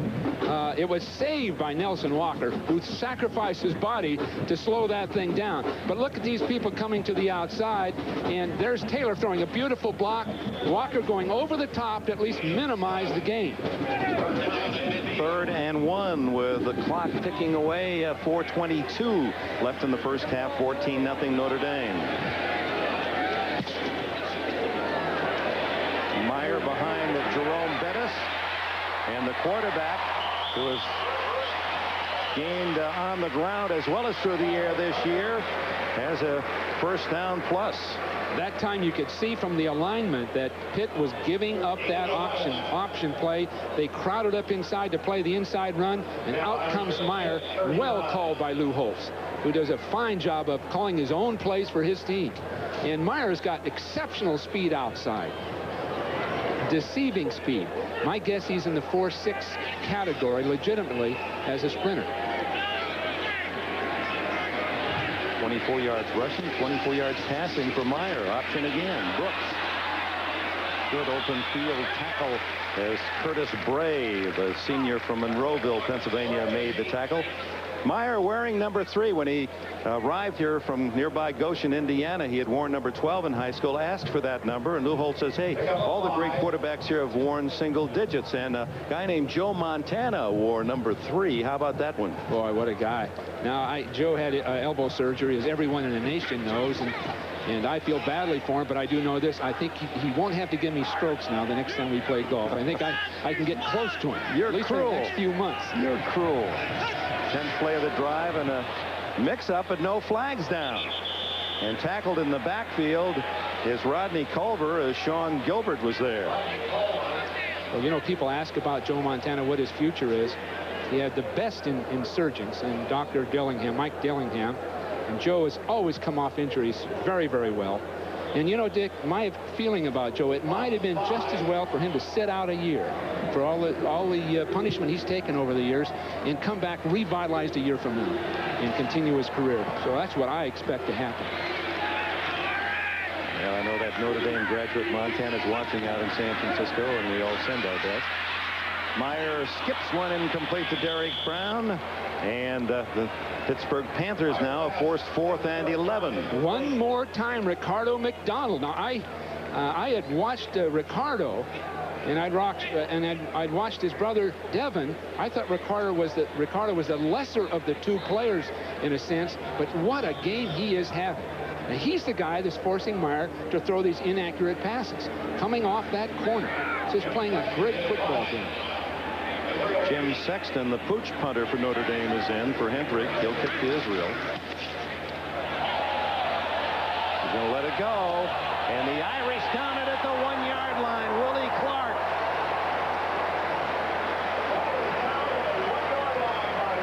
.38 yards. Perfectly done by Notre Dame. Well, this is how the coaches perceive this kind of a play working. Now, a fake fair catch by Israel, nobody pays attention to it on a Notre Dame team. And Clark just circles around along the end line, waiting for the ball. Of course, he has the great speed to get there.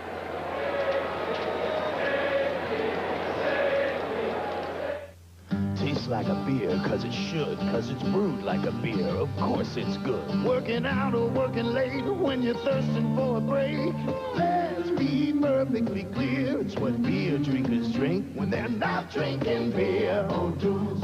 O'Doul's, the brew from Anheuser-Busch, with the alcohol naturally removed for real beer taste and only 70 calories. Anytime, anywhere, it's what beer drinkers drink when they're not drinking beer. O'Doul's.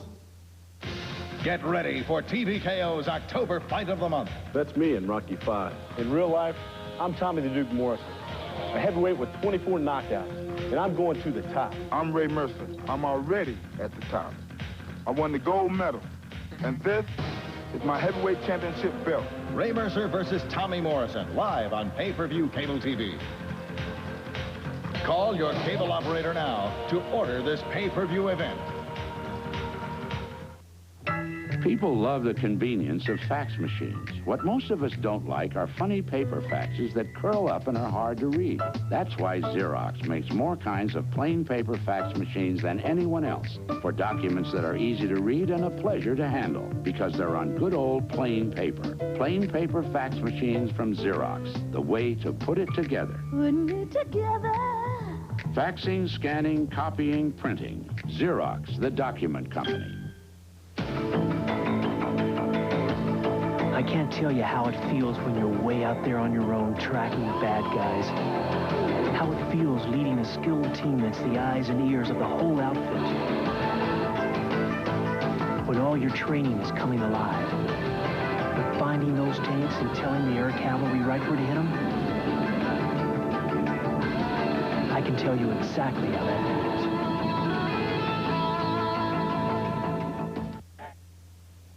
I'm Tom Brokaw, NBC News in New York. Judge Clarence Thomas continues appearance before the Senate Judiciary Committee, and now Republican Senator Arlen Specter of Pennsylvania has accused Anita Hill of perjury in her testimony yesterday morning, which he said he corrected in the afternoon.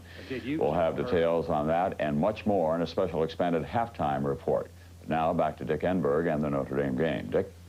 All right, Tom, so at halftime, stay with us. You'll be brought up to date on the hearing in Washington, D.C., and we'll fill you in with all the scores and other highlights for you during our game action from the 1-yard line. And that's the Notre Dame student body immediately behind. Van Pelt making some noise. 14-0 Irish. And flashing Jermaine Williams out to the 4-yard line. 3 more yards rushing for the Panthers, but they have only 18 on the ground this first half. The problem will be if they have to punt from down here, Dick. Theodoro is going to have to get out there again in his own end zone, and if Notre Dame doesn't go after that one, I'll wonder. But in the meantime, Pitt's in real deep trouble here because they've got 1:59, 1:58 running on that clock. They've got to get the time off that clock before they give the ball up. The Irish have 2 timeouts left here in the half. Van Pelt to the tight end, and Moore is dragged down by 2 Irish defenders, DeBose and Smith, shy of the first down.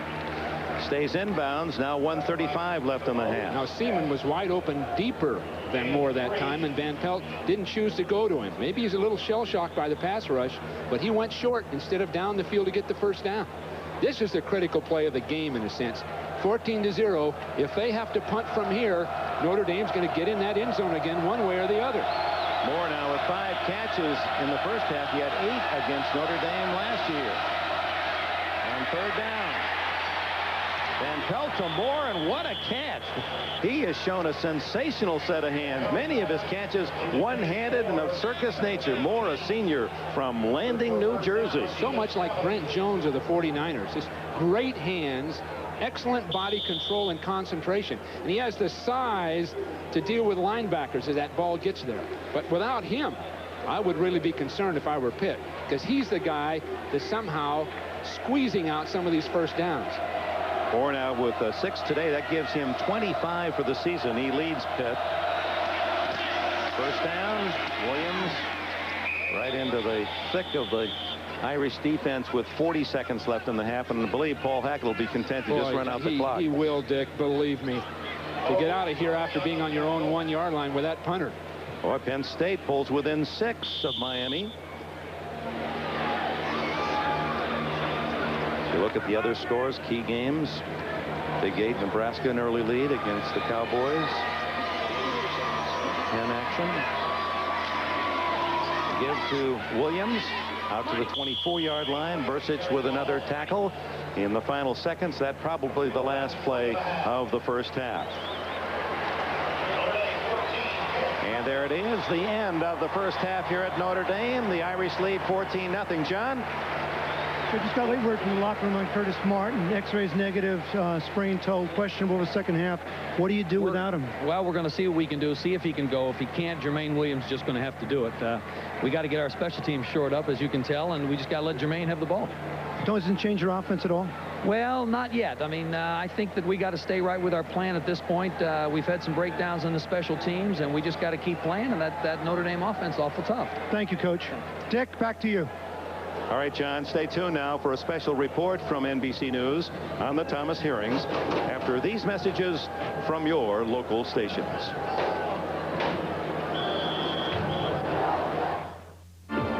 All right, Tom, and welcome back to South Bend, Indiana, the campus of the University of Notre Dame. Both teams are back on the field. First half, the Irish taking advantage of 2 special team errors by the Panthers of Pittsburgh, lead 14-0. Otherwise, we'd be looking at a scoreless tie, Bill. I think so. I think the Pitt defense in particular has played very, very well. I'm disappointed in the Pitt offense, but this is sort of an off day for Notre Dame. Defense in particular has played very, very well. I'm disappointed in the Pitt offense, but this is sort of an off day for Notre Dame, and Pittsburgh can get back into it. But when you're punting like that, and when you drop a punt, the special teams kill you. All right, Steve Israel muffed a punt.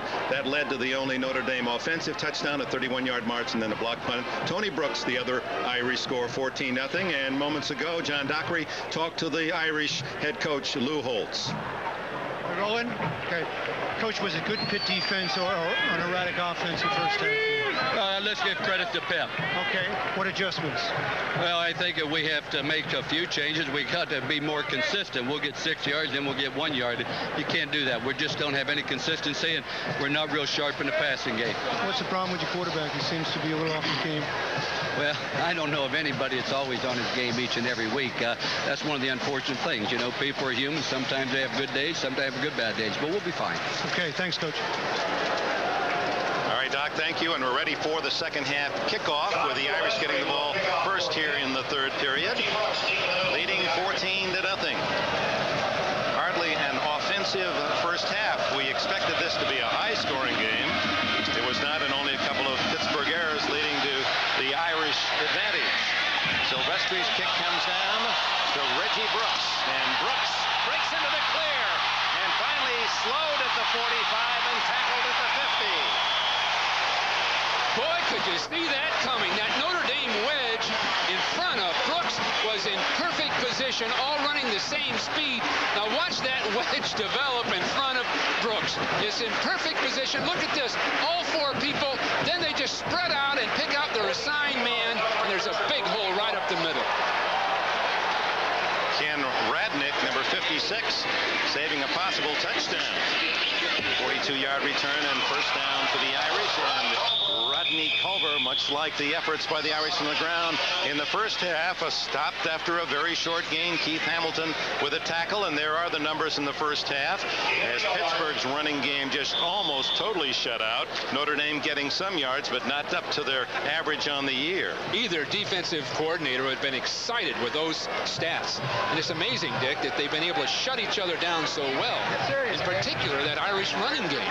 The asterisk on the turnovers, one each did not include the block punt by Reggie Brooks.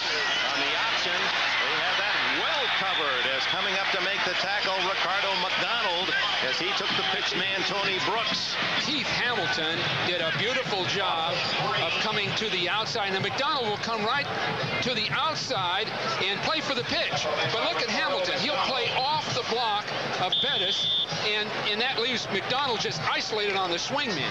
Very, very well done, and it had to have taken some real practice to orchestrate that kind of defense. Third down and 13. Here comes McDonald after Meyer. Meyer finally throws and has a first down. Derek Brown, the tight end, at the 38. Well, that's the resourcefulness we know in Rick Meyer.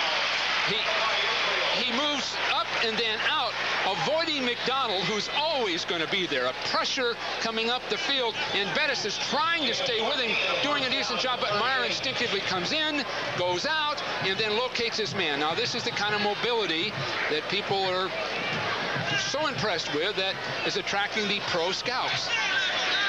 15 yards on the play in the first down. It's Bettis. Gets to the 36-yard line, and Ricardo McDonald again. We talked to Ricardo McDonald, and many of you who were with us earlier in the pregame show saw the interview involving the twin brothers, Ricardo of Pittsburgh and Devon of Notre Dame. And Ricardo said, I was born first. I'm actually 4 minutes older, but I've always thought of Devon as the big brother. He always was higher acclaimed, and I kind of followed him around. And Devon, of course, recruited heavily. Notre Dame, his selection. Ricardo not quite so heavily recruited, but boy, on this senior season, they're dead even. Both outstanding talent. Tony Brooks picks up another 3, maybe 4 to the 32 of Pittsburgh. Well, Ricardo is a gamer, as far as I'm concerned. He's the guy that comes into the game and plays with such intensity, he might overcome not being the absolute greatest athlete on the field. And there's Sean Gilbert, who was stretching a hamstring. Third down, Notre Dame, about 3.5. Well, they need Gilbert in there right now. Little misdirection, and Brooks met in the hole and then falls forward, but not quite enough for the first down. Good stuffing tackle by the Panthers' Charles Williams. Williams really hit that hole full speed, sacrificed himself. But again, it's those big blockers, Jurkovic and Norman, pulling and trapping. And they just seal that hole. You couldn't miss getting the first down. Fourth down and 1. Guess who will get it, Dick? Unless Lou wants to get cute, Bettis is going to get the ball and fall forward and make about 2. He's in the backfield with Culver and Brooks. Every man in there over 220. Bettis at 250, and he has the ball and easily makes the yardage for the first down. Needed 1, got almost 4. So tough. Now that's why you're right. Notre Dame can look to potentially being the national champion this year. They're improving every week, but they've got so much good young talent. That offensive line, Jurkovic is a special football player. Norman, the leader at right tackle. Timed here by the officials. Something to do with the clock, I believe.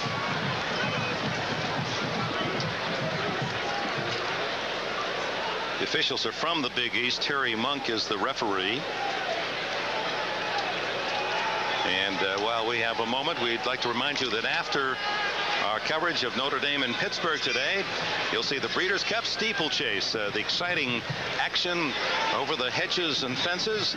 14-horse field expected, $250,000 at stake, and this a prelude, of course, to the Breeders' Cup Day at Churchill Downs, Louisville, in 2 weeks on NBC. And you'll also see the Spirit of a Champion, the story of last year's Breeders' Cup. Well, at this point, Notre Dame just hammering into that Pitt front, and there's got to be some fatigue on that Pitt defense. This is the 46th defense itself. Bettis. And he drives to the 13-yard line, first down. Whaley and Perkins. They had run the 46th defense earlier on, and we'd remarked on how it was really stifling the Notre Dame running game. That time, Bettis just bounced outside a little bit further. An excellent job by Jurkovic, trapping right there. Trapped Bray beautifully, and that opened the hole. Number 74 at right guard, Mirko Jurkovic from Calumet City, Illinois. There he is. His parents defected from Yugoslavia. Croatia did. That's right.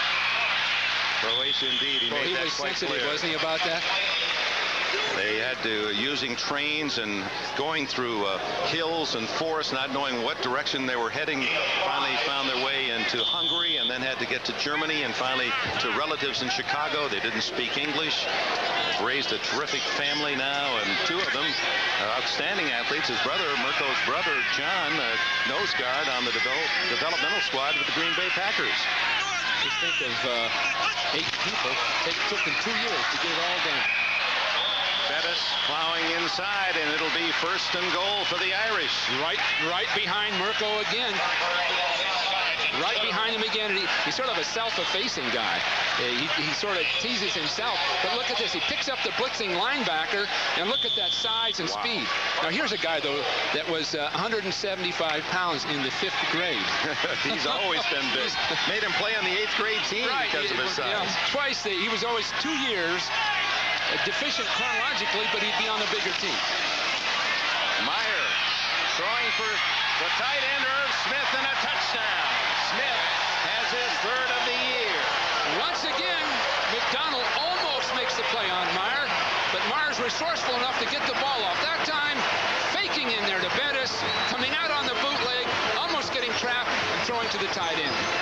It was a good call by Lou Holtz, and again, McDonald almost single-handedly made the stop. Meyer with his 11th touchdown pass of the year. He's going after the Notre Dame single-season record. Hendrick adds the extra point. It's 21-0 Notre Dame. The Irish record for touchdown passes, 16, and Meyer now at mid-year has 11. Well, we're at ground level. There's the fake, and Bettis does a good job, but once again, there's McDonald all over him.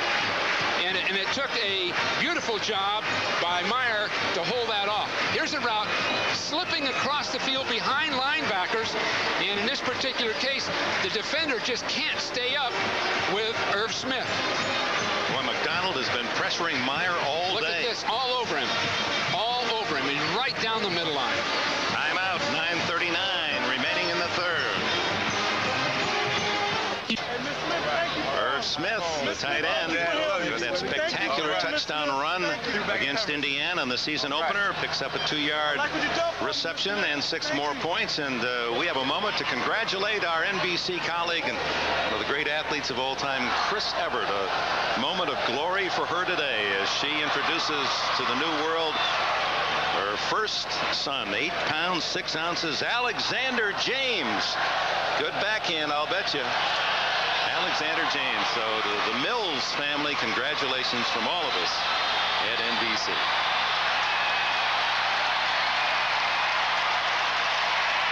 Chris Everett on Christopher Columbus Day, isn't it?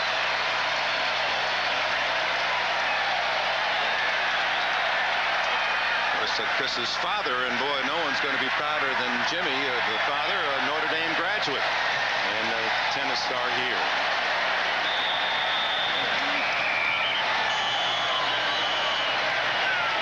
We have a moment to the playoff series as the wind knocks the ball off the tee. Atlanta, game 3, each with a win in Pittsburgh, and it's the Braves 4-1 early. Finally gets it on its way, and he hits a boomer. Steve Israel won't run it out. And the University of Pittsburgh will begin play at the 20-yard line. Israel told us in our visit to Pittsburgh that growing up he was a big Cowboy fan. He said, my hero was Tony Dorsett. He said, here I am now. I'm number 11. Anthony Dorsett, Tony's son, is a freshman. Whereas number 12, I'm right next door to him in the locker room. He says, hey, I got to tell you, I love your dad. It's not been... Well, he's been injury prone. Only played one real year of football. For the injured Curtis Martin, and the Irish are waiting for him again, led by Junior Bryant, number 95. Let's go down to the sidelines and John Dockery. You know, Dick, with all the changes in the Irish defensive backfield, Willie Clark, the free safety, Rod Smith's a strong safety, Davis out hurt. How is an opposing quarterback to know who's who? Well, this is what Alex Van Pelt had in his locker all week long. As you can see, it's photos, Xerox photos of the Irish defensive backs, their numbers, what they look like, to try to figure out who's who in that Irish secondary. Back to you. Well, he's meeting him eyeball to eyeball now as he goes back to pass, 2nd and 11 underneath. And it's that tight end, Dave Moore, with his 7th catch. When he caught 8 against the Irish last year, that was a career high. 7 already today for 58 yards and a first down. Well, he's well suited for this offense. He's doing much what Roger Craig did for the 49er offense. That's get that ball late and get it short running. That time he went in motion, set up for a minute, then came out real late. Meanwhile, Notre Dame had retreated deep to stop the ball from going downfield. On first down, Jermaine Williams, the Detroit sophomore.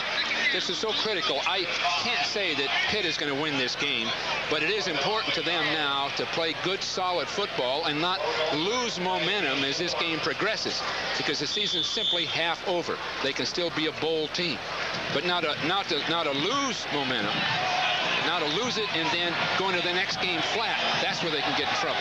Yeah, those two giants in Florida, the Seminoles and the Hurricanes, both tested today and both come away with victories.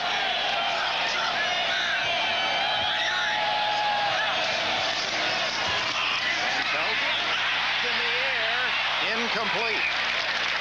Might have been Bryant Young, one of the big Irish defenders up front, able to swat that one away and bring up 3rd down. It's just as well, because Pete Bursich was right there covering the same kind of pattern that was just so successful. So Notre Dame not only got the pressure on, but they had the receiver himself covered. There's the jump in the air, and there's the batted ball. It was Bursich that made the play. Looked as if that ball hit him right in the chest. He jumped up to bat it, hit him right in the helmet. From the 35, trailing 21-0, nearing the midpoint of the 3rd period. Van Pelt on 3rd down and 6. and hits his man, and a flag goes down. Willie Clark tackling Eric Seaman. And if it's not enough for a first down, the interference would give the Panthers the first. That was the full blitz. Notre Dame bringing everybody. Van Pelt seeing it and reading it as he does in practice, and hit Seaman just right. So the offensive play adapted to that blitz. The ball caught by Seaman is right at the yardsticks, the 41, so they may ask for a measurement first, and if they don't have the first down, they'll take the penalty. Pass interference on the defense. Penalty declined. A good example of that offense with the so-called hot receiver, where the blitzers are going to come right up inside and be basically unblocked, and you'll see Van Pelt read it. There's number 29 coming right up inside, and that, of course, that was Covington, and it was picked right up and the ball was thrown. It wasn't up with the first down. They decline the penalty, take the catch by Seaman. First down at the 41. Len DeVoe, number 32, back into the backfield for the Panthers. He's healthy now, had a bad ankle. To the sidelines, Junior Green's first reception, and he's twisted down after a short gain by Rod Smith. Yeah, I've always been, in these weeks we've covered Notre Dame, right from the start, watching them early in the fall with Rod Smith. That time he did a fine job. The receiver went in, planted, slid back out on what Hackett calls an arrow pattern. Smith was right there. Now you see the outside receiver coming out, and then you see Smith coming right out with him, and then the tackle itself was so clean and sharp, there wasn't an extra inch gained after the catch. Rod Smith from St. Paul, Minnesota, used to root for the Vikings as a kid. Ahmad Rashad, Chuck Foreman, Parkinson, and company. Good fake by Van Pelt, and it's Seaman again into Notre Dame territory with a first down at the 48. Van Pelt under pressure again. But he really has been often you'd hope the referee would halfway protect the quarterback, but here's that same shot all the way up, then the hit again. So there was an unnecessary shot by McDonald that should have been called, because the ball was clearly gone. And this is why you wonder why referees at the college level and the NFL don't protect the quarterback better when he doesn't have the ball. You don't worry about it when he's got the ball. First down at the Irish 48. Quickie to the tight end, and that's the 8th catch for Moore. But Moore gets less here, only 3. I must say that Notre Dame is attacking those receivers. Before the game started, we pointed out that the receivers would be punished, and they are being punished. No question about it.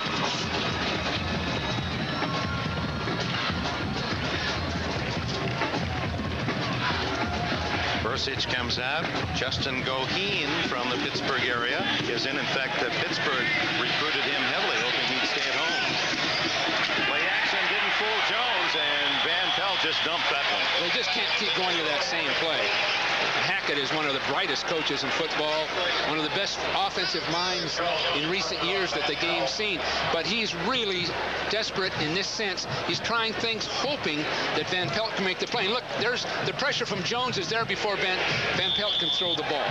Again, trying to fool people instead of just simply running pass patterns that get the kind of protection you need.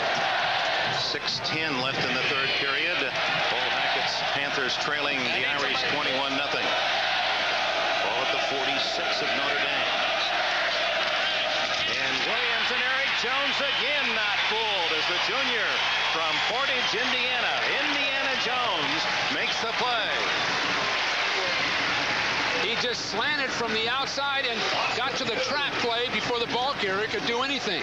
You'll see him come from the right of the screen. He just chased the guard right into the hole. Saw him drive into that tackle. The young kids that paint the helmets every Friday night here said Eric Jones always needs the most work. His helmet has the most dents in it. Remember the Orange Bowl a year ago, how Lou Holtz spoke so highly of him and his future as soon as he came to weight. He went after it again. Theodoro gets it away, and it's a short kick down at the 24-yard line by Cliff Moncrief. You can force the short punt by putting pressure on Theodoro, and he can't do much about it other than, say, 4 weeks from now practicing every day. Pain medicine. For his farewell to Notre Dame, Joe Montana chose a miracle, leading the Irish back from 22 points down late in the third quarter to beat Houston 35-34 in the 1979 Cotton Bowl.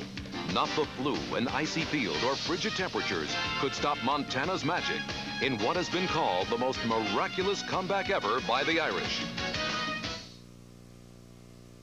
It's the helmet tree on the Pittsburgh sidelines. Notre Dame with all the ornaments today, 21-0. And there's Eric Jones's helmet. They'll be working again next Friday night with the gold paint and the gold dust in it. Now let's take time out for a moment for Xerox Sports Facts. And this question: how many of Notre Dame's 7 Heisman Trophy winners were quarterbacks? And how many can you name? Notre Dame takes over at the 24-yard line. Skidding as he hit the line of scrimmage. Charles Williams right there for the Panthers. That was beautiful. They spoke of Williams meeting blockers. He certainly did that time. So Pitt has played a tenacious defense. Well designed and getting after the formations, reading the formations, knowing what plays are liable to see, and attacking those plays.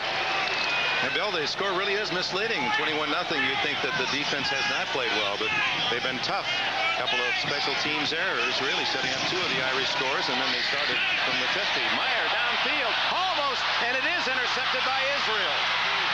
And Steve Israel, with his 5th interception of the year, gives this ball to Pittsburgh at the 41. A flag is down. I believe. Could be against Pittsburgh for roughing the passer. I believe Meyer was trying to throw the ball to Brown, but he threw it far too late for the play to be effective. Rick is simply having an off day, and yet Notre Dame's had 21-0. Still no official signal, but it would appear that Israel's interception negated by a Panther foul.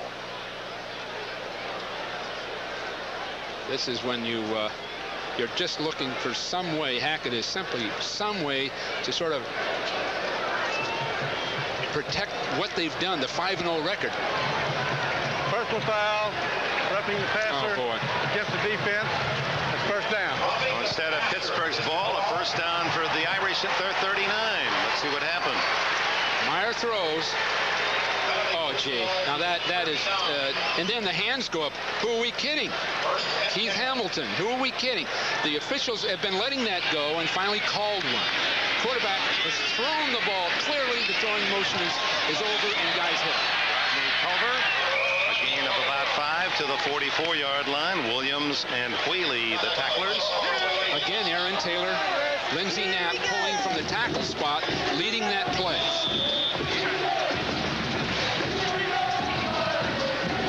Now expect Lou Holtz to just take it and hammer with the ball. Just hammer people. 4:15 remaining in the 3rd period. Notre Dame 21, unbeaten Pittsburgh nothing. Tony Brooks spinning to the 50 and depending on the mark may have a first down. Curtis Bray, the tackler. They spotted at the 49. That may require a measurement. I think the tendency now is for Jurkovic and Norman to block at the point of attack, Taylor and Knapp pulling and trapping. You see Jurkovic and Norman at the bottom of the screen, one-on-one block. Excellent job of turning by McGuire, and then up comes Taylor and Knapp right in behind it. Now that is tough. It is the first time. You know what surprised me when we talked to Paul Hackett? You think of the Notre Dame offense as certainly having a share of variety, but according to Hackett, he said really tough to prepare for Notre Dame. He's never seen so many plays. There's so many plays they couldn't practice against all of them during the week. So they just had to pick the ones that were used most recently, because Holtz will change formations, change blocking patterns, basically with the same man carrying the ball. Fake to Bettis, another fake to Brooks, and it goes long for Tony Smith. A step too long on the pass to the wide receiver from Gary, Indiana. Well, he had everybody open. Lake Dawson along the sidelines was totally unaccounted for. And Smith inside was unblocked. They faked the option down the line. But look along the sideline. Smith is going to break to the post. But look at number 87, way up at the top of the screen. Nobody near him. But of course, right there, Smith had his chance too. Rick Meyer's just having an off day. It's that simple. 4 for 13 for Meyer and only 41 yards, 1 touchdown, 2 yards, 1 interception. And 1 interception by Pittsburgh taken away by penalty. Meyer keeps it and takes a hit at the 39. But a good gain of 11 for Meyer, who has rushed for nearly 200 yards this year. The block by Derek Brown and Norman again is very, very well done. You'll see Norman right here going inside for a linebacker. And there's the pull. There's Taylor again. Meanwhile, Bettis is coming up through to pick up a linebacker. You just can't wait on the Notre Dame offense. You have to attack it. As soon as you sit and wait for it, those kind of plays develop.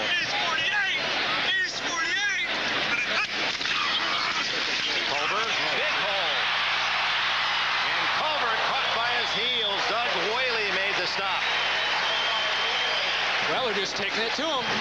And what happens, the defense playing so intensely early fatigue a lot more readily than the offense does. That's why you see Notre Dame wear people out. Look at both the guards come out. Yurkovich turning the linebacker out. Excellent block by, well, I can go on and on. Everybody's doing such a fine job. 22 yards the result for Culver. And a first down at the Pitt 17. Tony Brooks. Talked about the brothers Devon McDonald and Ricardo McDonald of Pittsburgh. They're two another set of brothers, Tony and Reggie Brooks, and they've made their mark in this game. The younger brother Reggie, they're from Tulsa, Oklahoma, with a blocked punt in the second period for an Irish touchdown. Reggie has really helped special teams-wise. And Tony has just passed former four-horseman Jim Crowley, moving into the number 12 spot all time in rushing at Notre Dame. 1,841 yards for Tony Brooks. Encore gets him just a couple. Oh, yeah, we got to answer that question. How many of those Heisman quarterbacks from Notre Dame were you able to name? The answer on our Xerox Sports Facts is 4. And here they are. Bertelli, Lujack, Horning, and Hewitt.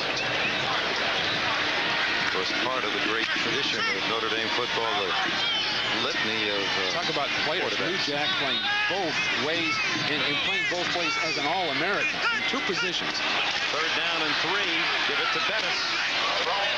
And he draws about 5 tacklers. Ricardo McDonald in there early again, and it'll be close to a first down as they work on Keith Hamilton on the sidelines. Now, he had played every play until this game. So for the first time all year, the Panthers don't have him on the field. He led them in sacks 2 years ago, led them again last year with 9.5, tied with McDonald with 6 sacks this year. It's 4th and a short 1. Guess what? Bettis flanked by Brooks and Culver. And Meyer keeps. And Meyer's in for a touchdown.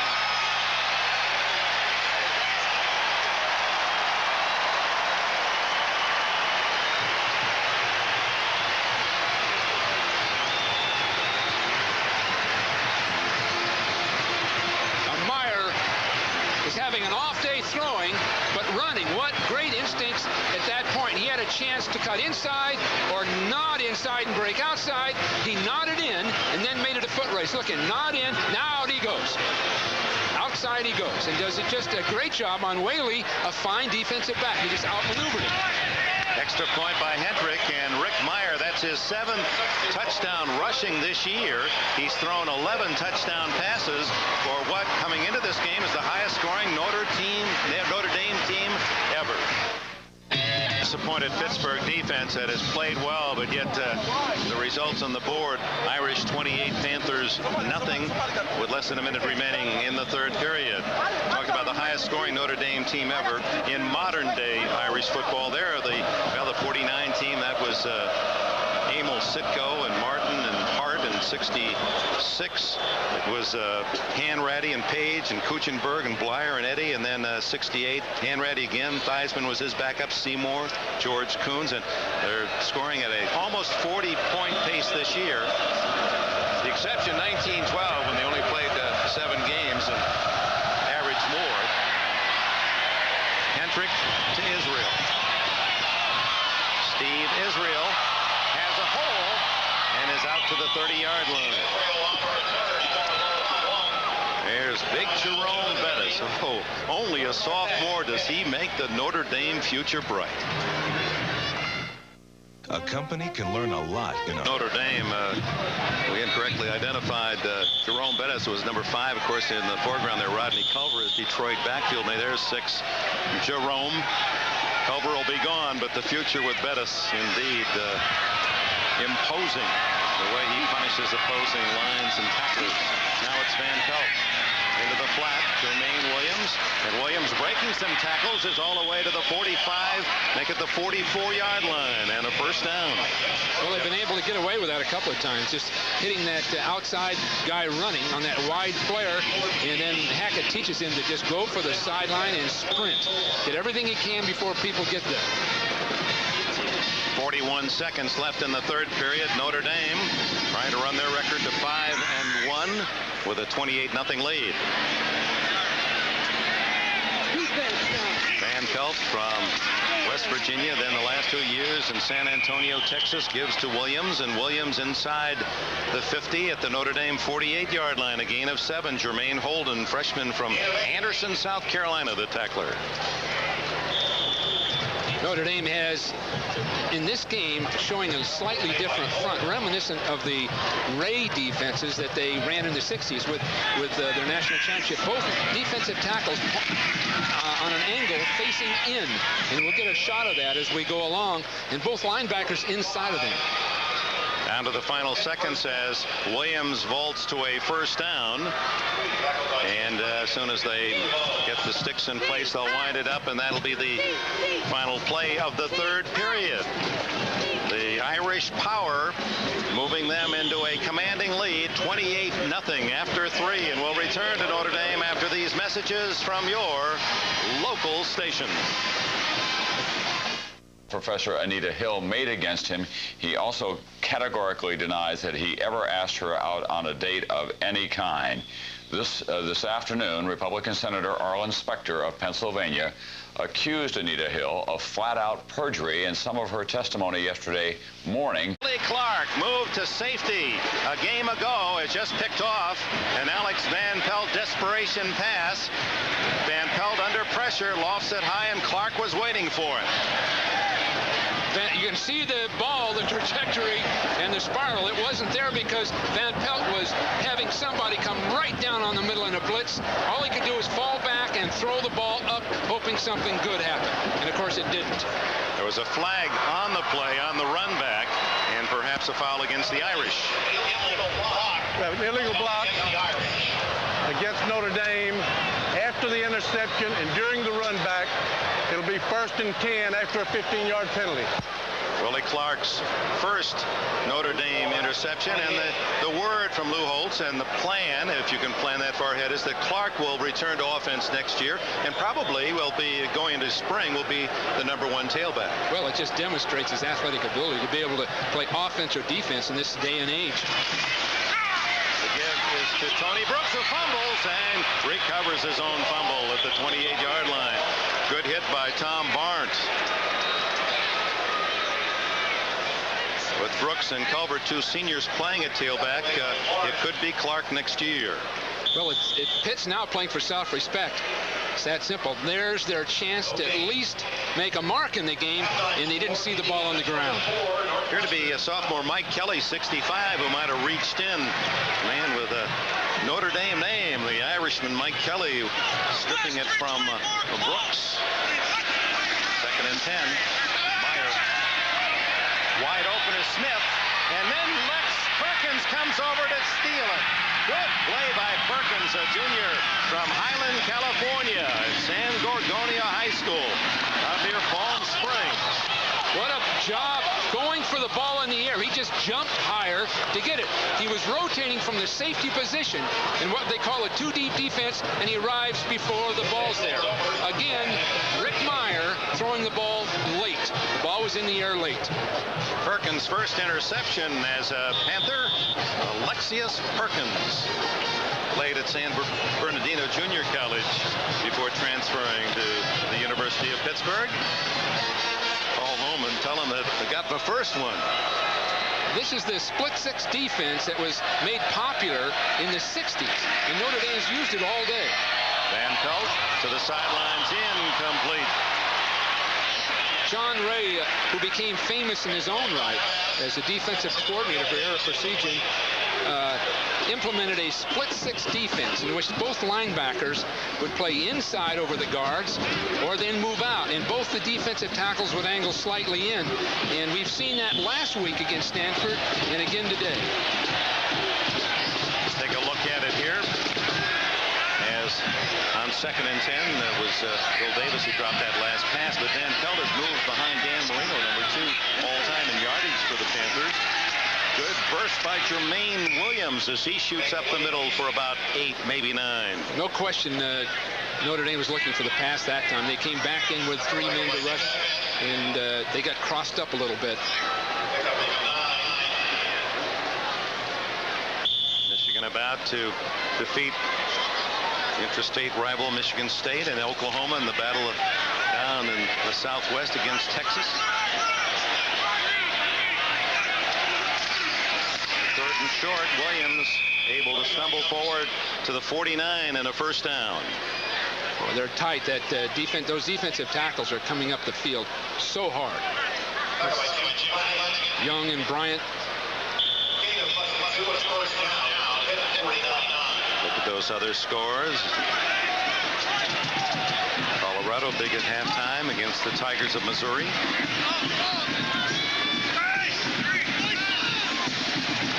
Here it's 28-0 Notre Dame with 13 minutes to go. Alex Van Pelt to throw. Deep down the middle, incomplete. He had Boyer in the clear, but led him a bit too much. That was the big play that Pitt really needs. They had it right there. And Van Pelt just didn't wait quite long enough for his receiver to get to the middle of the field. Well, that's the erosion of that whole quarterback game when you're pressuring him all day. Finally, you get some time. That's right. At that point, you're used to getting rid of it as quickly as you can. You're anxious. You want to make a play, and you know somebody's going to be there. And in that case, they weren't.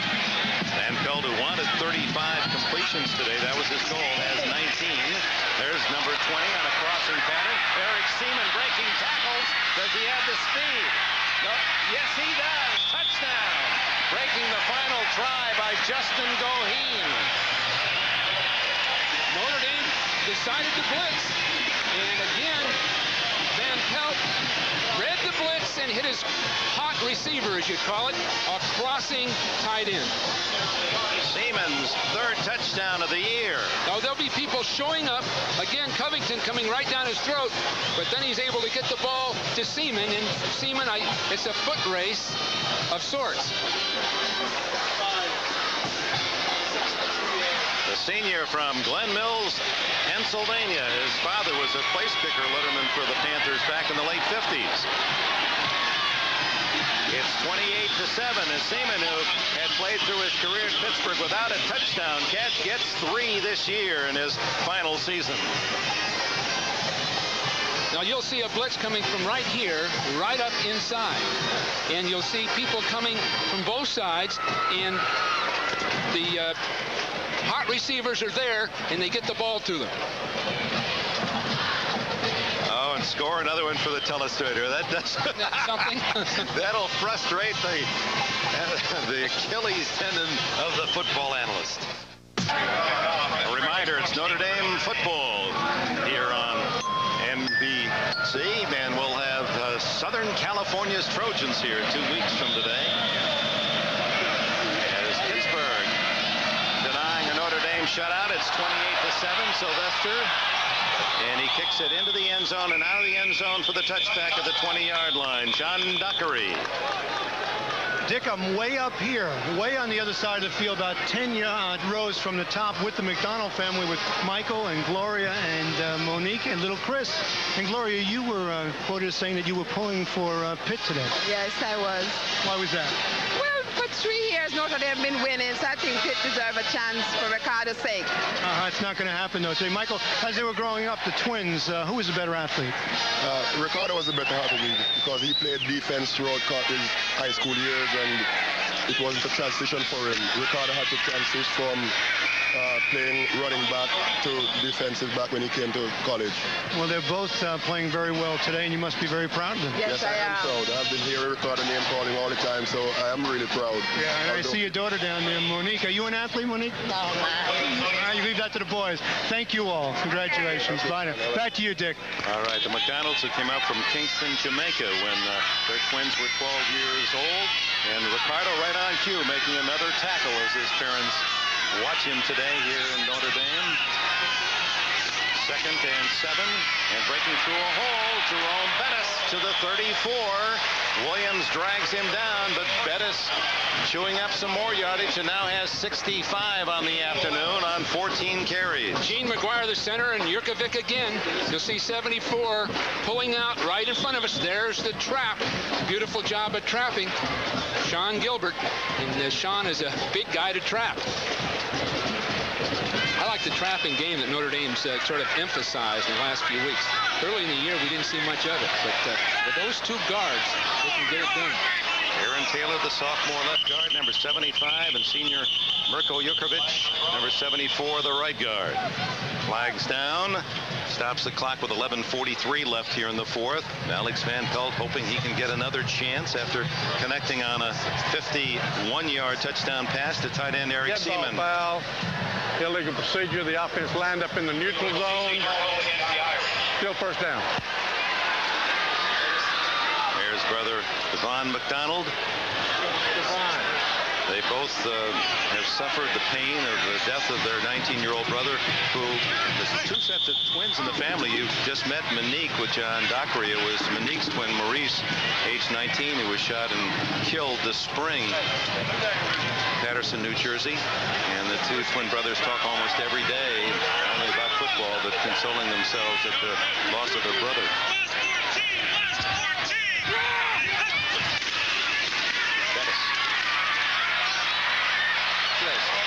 Bowling pin run by Bettis. Now is when he gets tough, because as we pointed out, the Pitt defense is tiring, and they're young players. They don't have the depth, near the depth that Notre Dame does. And so your Hamiltons and Gilberts and Brants or Barnes have to stay in the game. They're weary, and they're getting knocked around now. It's that simple. Just get knocked around the field. So it's tough when he gets out to those defensive backs, the little guys. Whaley and Israel finally down low to get Bettis to the ground after a gain of 10 again. And it's Bettis. Can't get outside. And there was Ricardo McDonald again. A flag is down. Could be a face mask, but McDonald coming right into the play. Well, I'd assume Ricardo plays this way every week. Because this is an inspired effort. You see him sitting on the outside. He's going to come down and meet that block by Taylor and destroy the block and make the play. It's just what you're looking for. Now, these are a 5-yard penalty. It will give them a first down. These are strictly guys with an NFL future. When they can play that physical and are that active, they do have a professional future. Starter since a freshman, Ricardo McDonald. He joins a very select group. Bill Fraley, Tony Dorsett, Hugh Green, Mark Spindler. Ricardo McDonald, the 5th Panther to start from day 1 as a freshman at the University of Pittsburgh. Tony Brooks. And he's wrestled back. Keith Hamilton and Nelson Walker.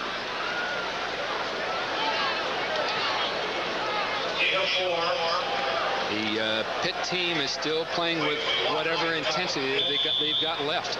There are the numbers on the runners today, Bill. Bettis leading the way with 79. Brooks 64. They're 1-2 on the season. Bettis started with 441 and Brooks with 408. Look at the balance. Look at the depth. Meyer sees some daylight. And every time he tucks it away, I'm sure Lou Holtz's heart is in his throat. But he gains close to another first down. Meyer's running that option this in the fourth quarter with a 28-7 lead. And you can use your own judgment or instincts about doing that. Well, one of the unbeaten has fallen today. Number 8, Baylor, has been upset. The Owls of Rice, 20-17. And East Carolina has defeated Syracuse, 23-20. So 2 upsets. Those scores just in. East Carolina's a future Pittsburgh foe, so Pitt's got a tough schedule the remainder of the way. And Syracuse. They got Syracuse next week, East Carolina the following week. And of course, they've got Penn State coming up. The homecoming for the Panthers next week against the Orange Men. Notre Dame goes out to Colorado Springs against the Air Force Academy. First down play at the 43-yard line with 8:46 to go. Bettis straight ahead. He almost made it.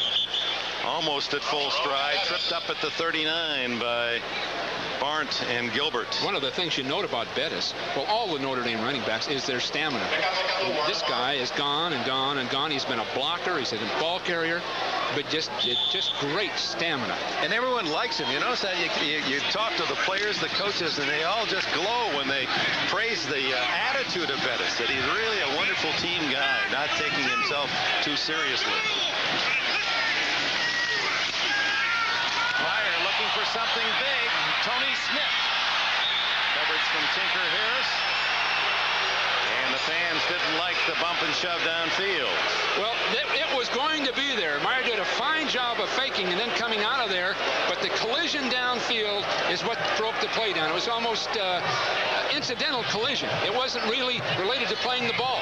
You see them bounce into each other right there, and that sort of knocked Smith off balance so he couldn't make a play.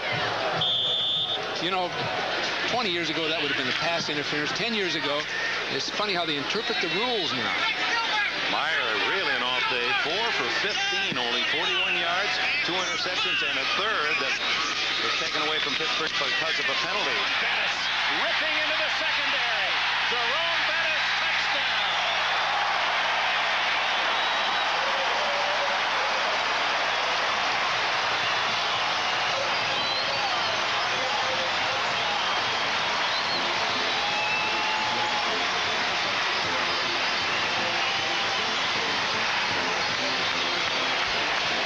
Matching his longest run of the season, 40 yards, a 250-pounder, striking again. No spares Bettis, the bowling ball. Well, let me tell you, Dick, the blocking up front was beautiful. Again, a trap play, and if they made that such a big part of their offense now.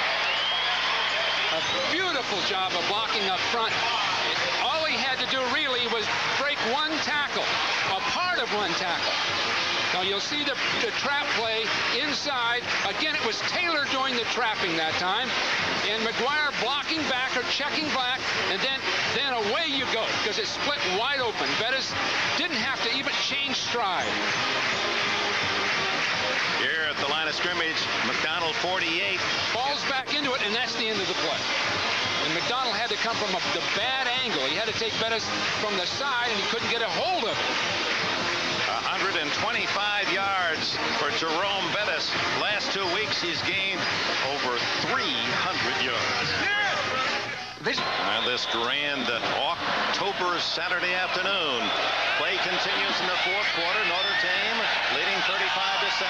Israel on the run at the 15. Ran into his own blockers, and flags go down, and so does the ball carriers. Oliver Gibson, the sophomore from Romeoville, Illinois, makes the tackle. Final, Michigan 45, Michigan State 28. Well, the 28 surprising in that game. So Pitt will be penalized half the distance on the clipping call. Part of the defensive line of the Irish may not be, as they've been described by their coaches, as talented as some lines in the past 10 years, but as a team, the way they're developing and molding. Just the receiving team during the run back, 15-yard penalty. Who's going to argue with the results? It's Todd Norman there looking at us, and Mirko Jurkovic here on the near side. Well, I'll tell you that this line looks as good as any to me. If they've had better ones here in South Bend, they've had some great ones, because these guys are playing beautiful. Atlanta trying to get the edge on Pittsburgh. Tough day for the Burgers of Pittsburgh as DeBose makes the tackle for a loss at the 11-yard line.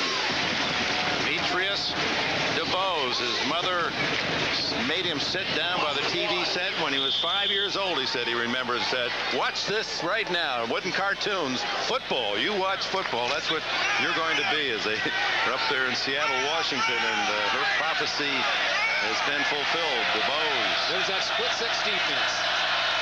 Van Pelt underneath. The Seaman, the touchdown maker for the Panthers, to the 19-yard line. Flanagan, Jim Flanagan, Sturgeon Bay, Wisconsin sophomore, with a hit. Flanagan was a fine prospect, but he was pushed out of there by Persich. And Flanagan, to me, and watching him earlier, was a fine young player. It's only a sophomore, as you say. A lot of depth, a lot of character. Short of the first down, third, and 3.5. Jermaine Williams dragged down at the 20, shy of a first down. John Tolliver, a freshman from DeMatha High School in the Washington, D.C. area, 225-pounder, made the stop. In motion, Pitt.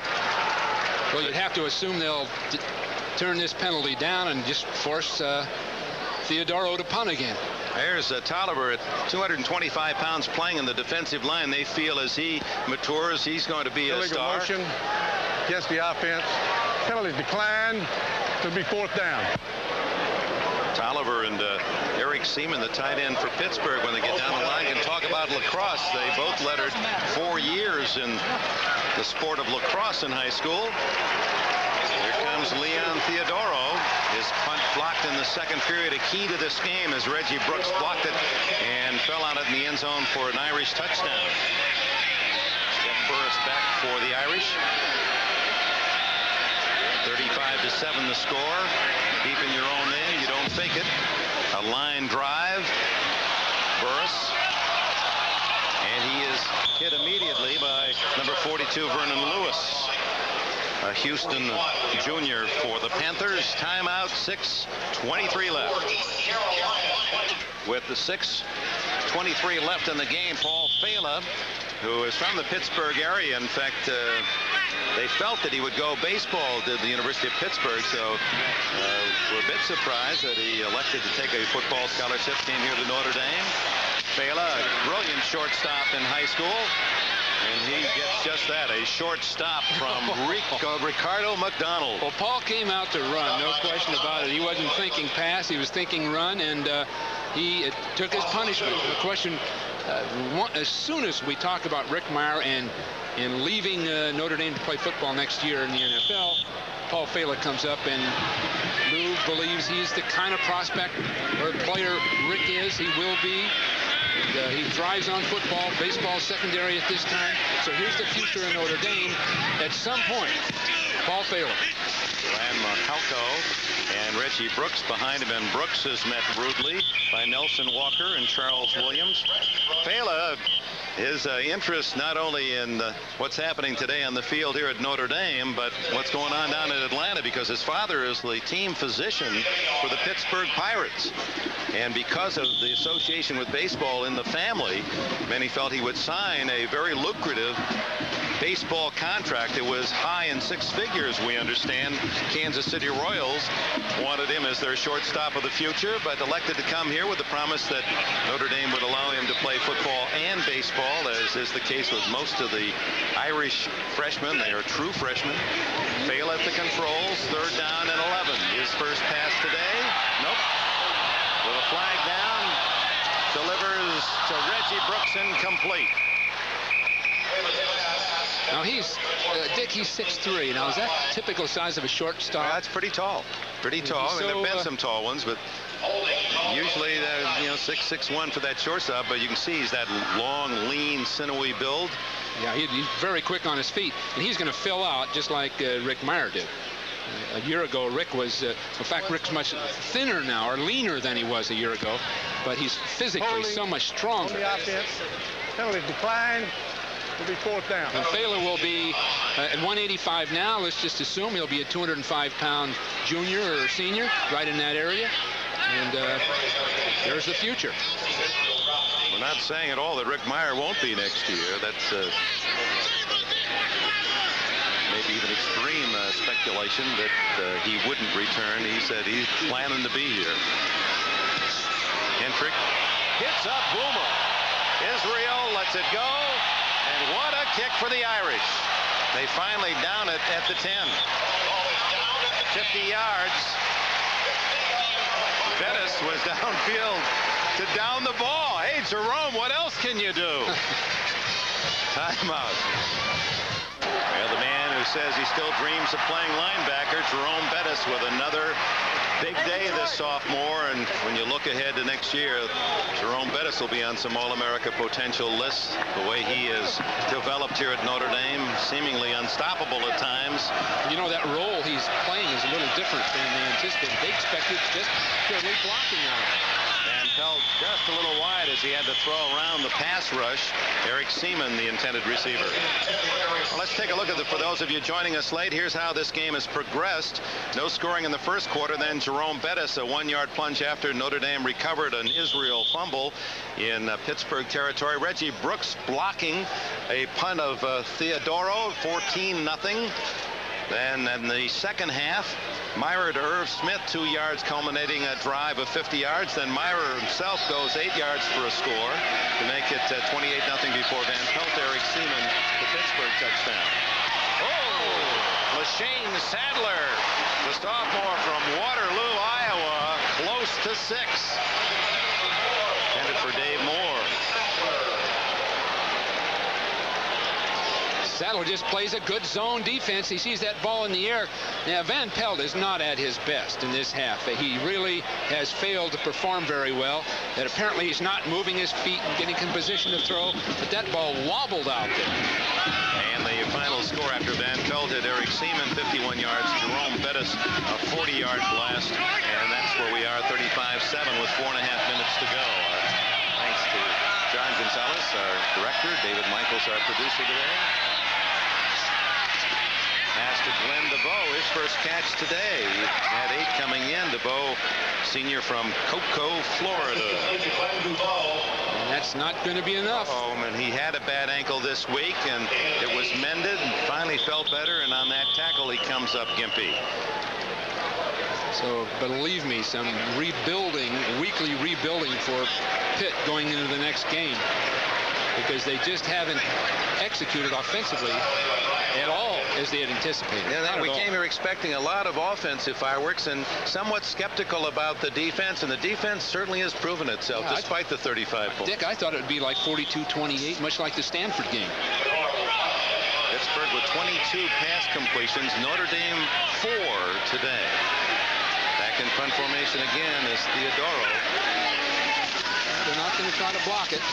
Oh, he scuffs that one. And it'll kick out of bounds right in front of Lou Holtz at the 50-yard line. 33 yards on the punt as they work on the ankle of Glenn DeVoe, the fullback of the Panthers. 3:51 left. Notre Dame 35-7. All right, Tom, and it's 35-7 in the final minutes here at Notre Dame Stadium. And Kevin McDougall off the bench collaborates with fellow sophomore Oscar McBride, the tight end, on a gain of nearly 10. It's 2nd and inches as Lou Holtz uses some of his backup players, and a little confusion, not enough men on the field, or now perhaps too many, and time is called by Notre Dame. You know, Lou Holtz was Lou Holtz was at Arkansas. Fred Von Oppen, the defensive coordinator for Pittsburgh, served for him in 1981. And Fred's observations of Lou are really interesting. He says Lou is a no-star coach. In other words, he doesn't enhance players. He doesn't look for the star syndrome. He wants team concept. So he's a no-star coach.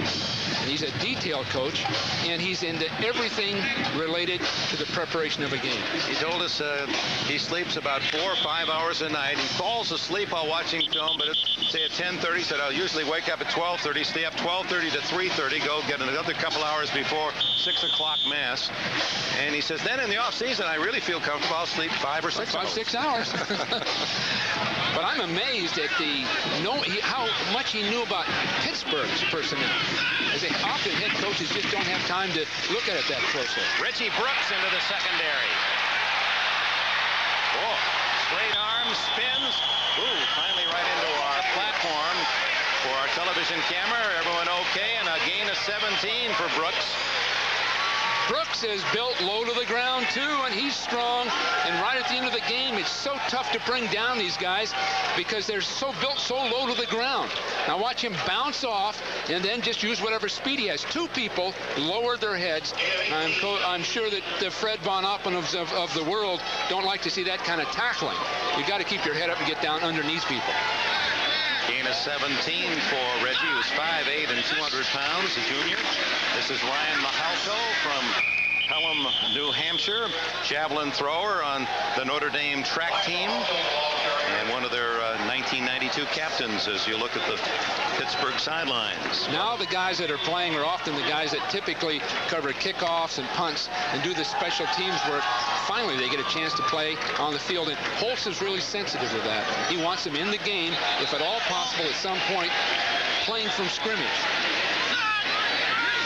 The Irish now over 300 yards rushing again today, and Ray Zellers, a freshman from Pittsburgh, gets the call and nearly scores. He's to the 4-yard line.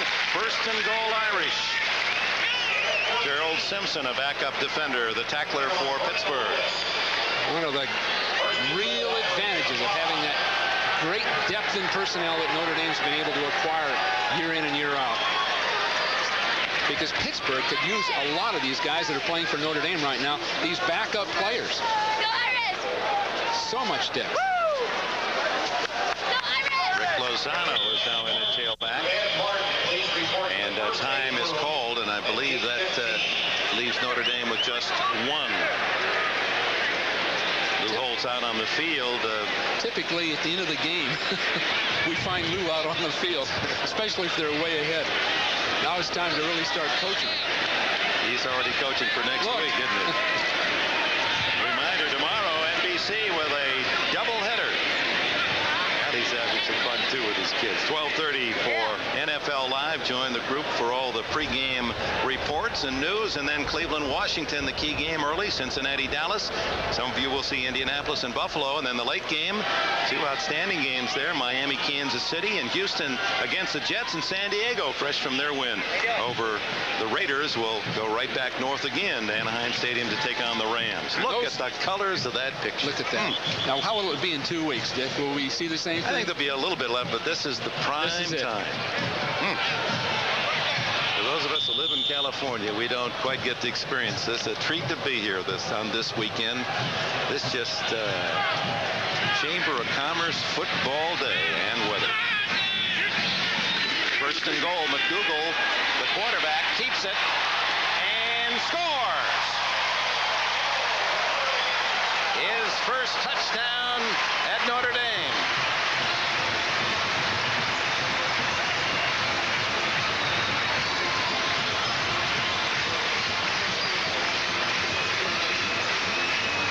McDougal on the option play. He's got people in front of him blocking, and then he just uses his speed to go right up through there. Now the tackling starts to break down as the day progresses. You start falling behind. The tackling starts to really fall apart. Drew Marsh, the backup place kicker, and he gets a chance to put his name in the Notre Dame record book with the extra point. Kevin McDougal, and his biggest fan on that play was quarterback Rick Meyer. There's Meyer. You me so much personally of Joe Montana. His personality? Yesterday in an interview, just as I sat there watching and listening, exchanging with him, it reminded me so much of a Joe Montana in 1981. Really a modest and quiet. Yeah, self-effacing, modest, quiet. His eyes light up when you talk football and talk the plays. He drew pass patterns out for us, what he was going to do. But not a lot of bravado, you know, just very I thought what he was drawing, how to get to that Italian restaurant. I thought that was the direction. No, that was on the other side. Oh, that was the other one. And in 2 weeks, it'll be here on NBC, Meyer against Mario Royster and the University of Southern California Trojans for many years, decades, one of football's top rivalries. USC Notre Dame, 1 o'clock Eastern time, 2 weeks hence. Hope you'll be with us then. Now that is a rivalry. That's Southern Cal Notre Dame. You know, there isn't any conference tie-in or geographical. There's two of the greatest college powers in history over the years playing each other. Let's chip in and pay for OJ's airfare. Get him out of New York and bring him out here to see us. Is he coming to this game? Is he coming? Has he got his own ticket already? Good. Well, how will he make his grand entrance? Somehow he's got to be seen. He's got to walk across the field or something. O.J. Simpson, you bet you'll be here. Notre Dame maintaining their scoring average of 40 points a game, lead 42-7. And for Pittsburgh, it's Steve Israel. Fumble! And recovered by Israel at the 26-yard line. So he's had a rough day. This potential All-America for the Panthers. 4 interceptions coming in and averaging over 30 on kickoff returns. He's been brilliant in his senior season, but fumbled and set up a Notre Dame touchdown today. Had an interception, but that called back on a penalty, and now a little trouble fielding that one.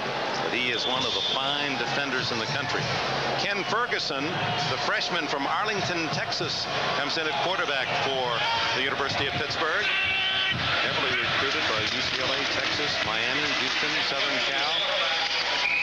And with flags down, a muddled play out to the 30 is Jermaine Williams, the ball carrier. Gives us a moment to thank our friends in the booth.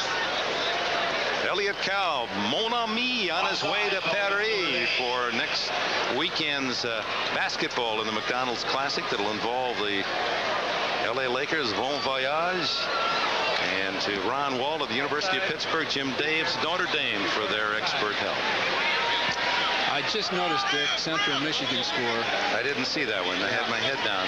Where tie, 10-10 tie. They're big on ties. Yeah, they go for the tie whenever they can get it. Hey, why hurt anybody if you can just kind of come out even? I mean, it's just a happy way to do things. I mean, you just we're not in it. We're not in this football business just to be mean.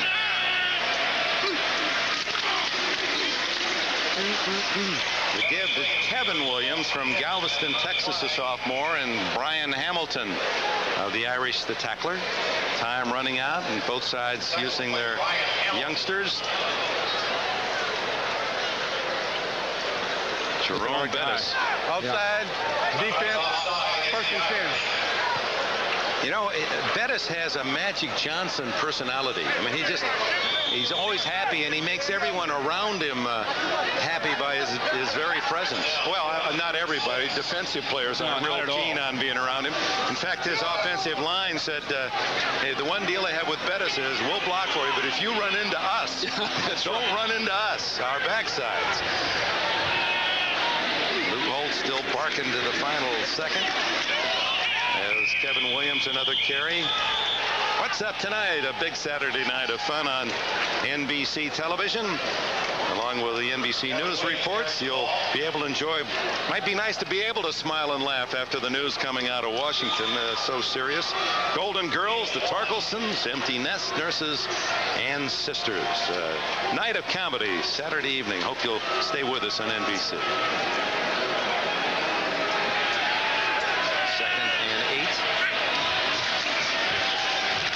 Ferguson's first pass is complete. His first collegiate pass complete to Dave Moore. Who else? As Moore finishes a banner day. 9 catches for the senior from New Jersey.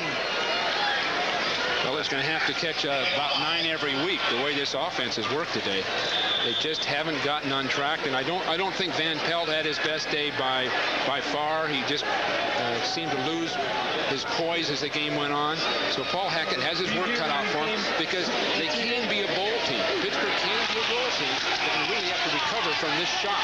Third down, and Kevin Williams, close to a first down to the 46-yard line with 34 seconds remaining. Paul Hackett, a man of great enthusiasm, 44 years young, and you have the sense that with the comeback of this team from 3-7-1 to 5-0 this year, now 5-1, that the Pittsburgh momentum is building. He'll recruit well. The kids that have stayed really like him. They play hard for him. He's a detailed man. He's got great energy, and he's a realist too. He knew what he was going into today. Williams straight into the Notre Dame defense, and the final seconds tick away. Pittsburgh will be 5-1. Notre Dame wins its 5th of the year. They are 5-1, 42-7, the final score. And today's Chevrolet players of the game are, for the University of Pittsburgh, Ricardo McDonald. And for Notre Dame, it was the ground game again, over 300 yards, and Bettis didn't do it all himself, nor did the rest of the running backs. Mirko Jurkovic and his sophomore partner, Aaron Taylor. The starting guards are our players of the game. Now stay tuned for an NBC News special report on the Thomas hearings, and then it's the Breeders' Cup steeplechase. That'll follow these messages from your local stations. For Bill Walsh and all the gang, Dick Enberg, thank you. So long from Notre Dame. A promotional fee has been paid to NBC by United Airlines. Come fly the friendly skies.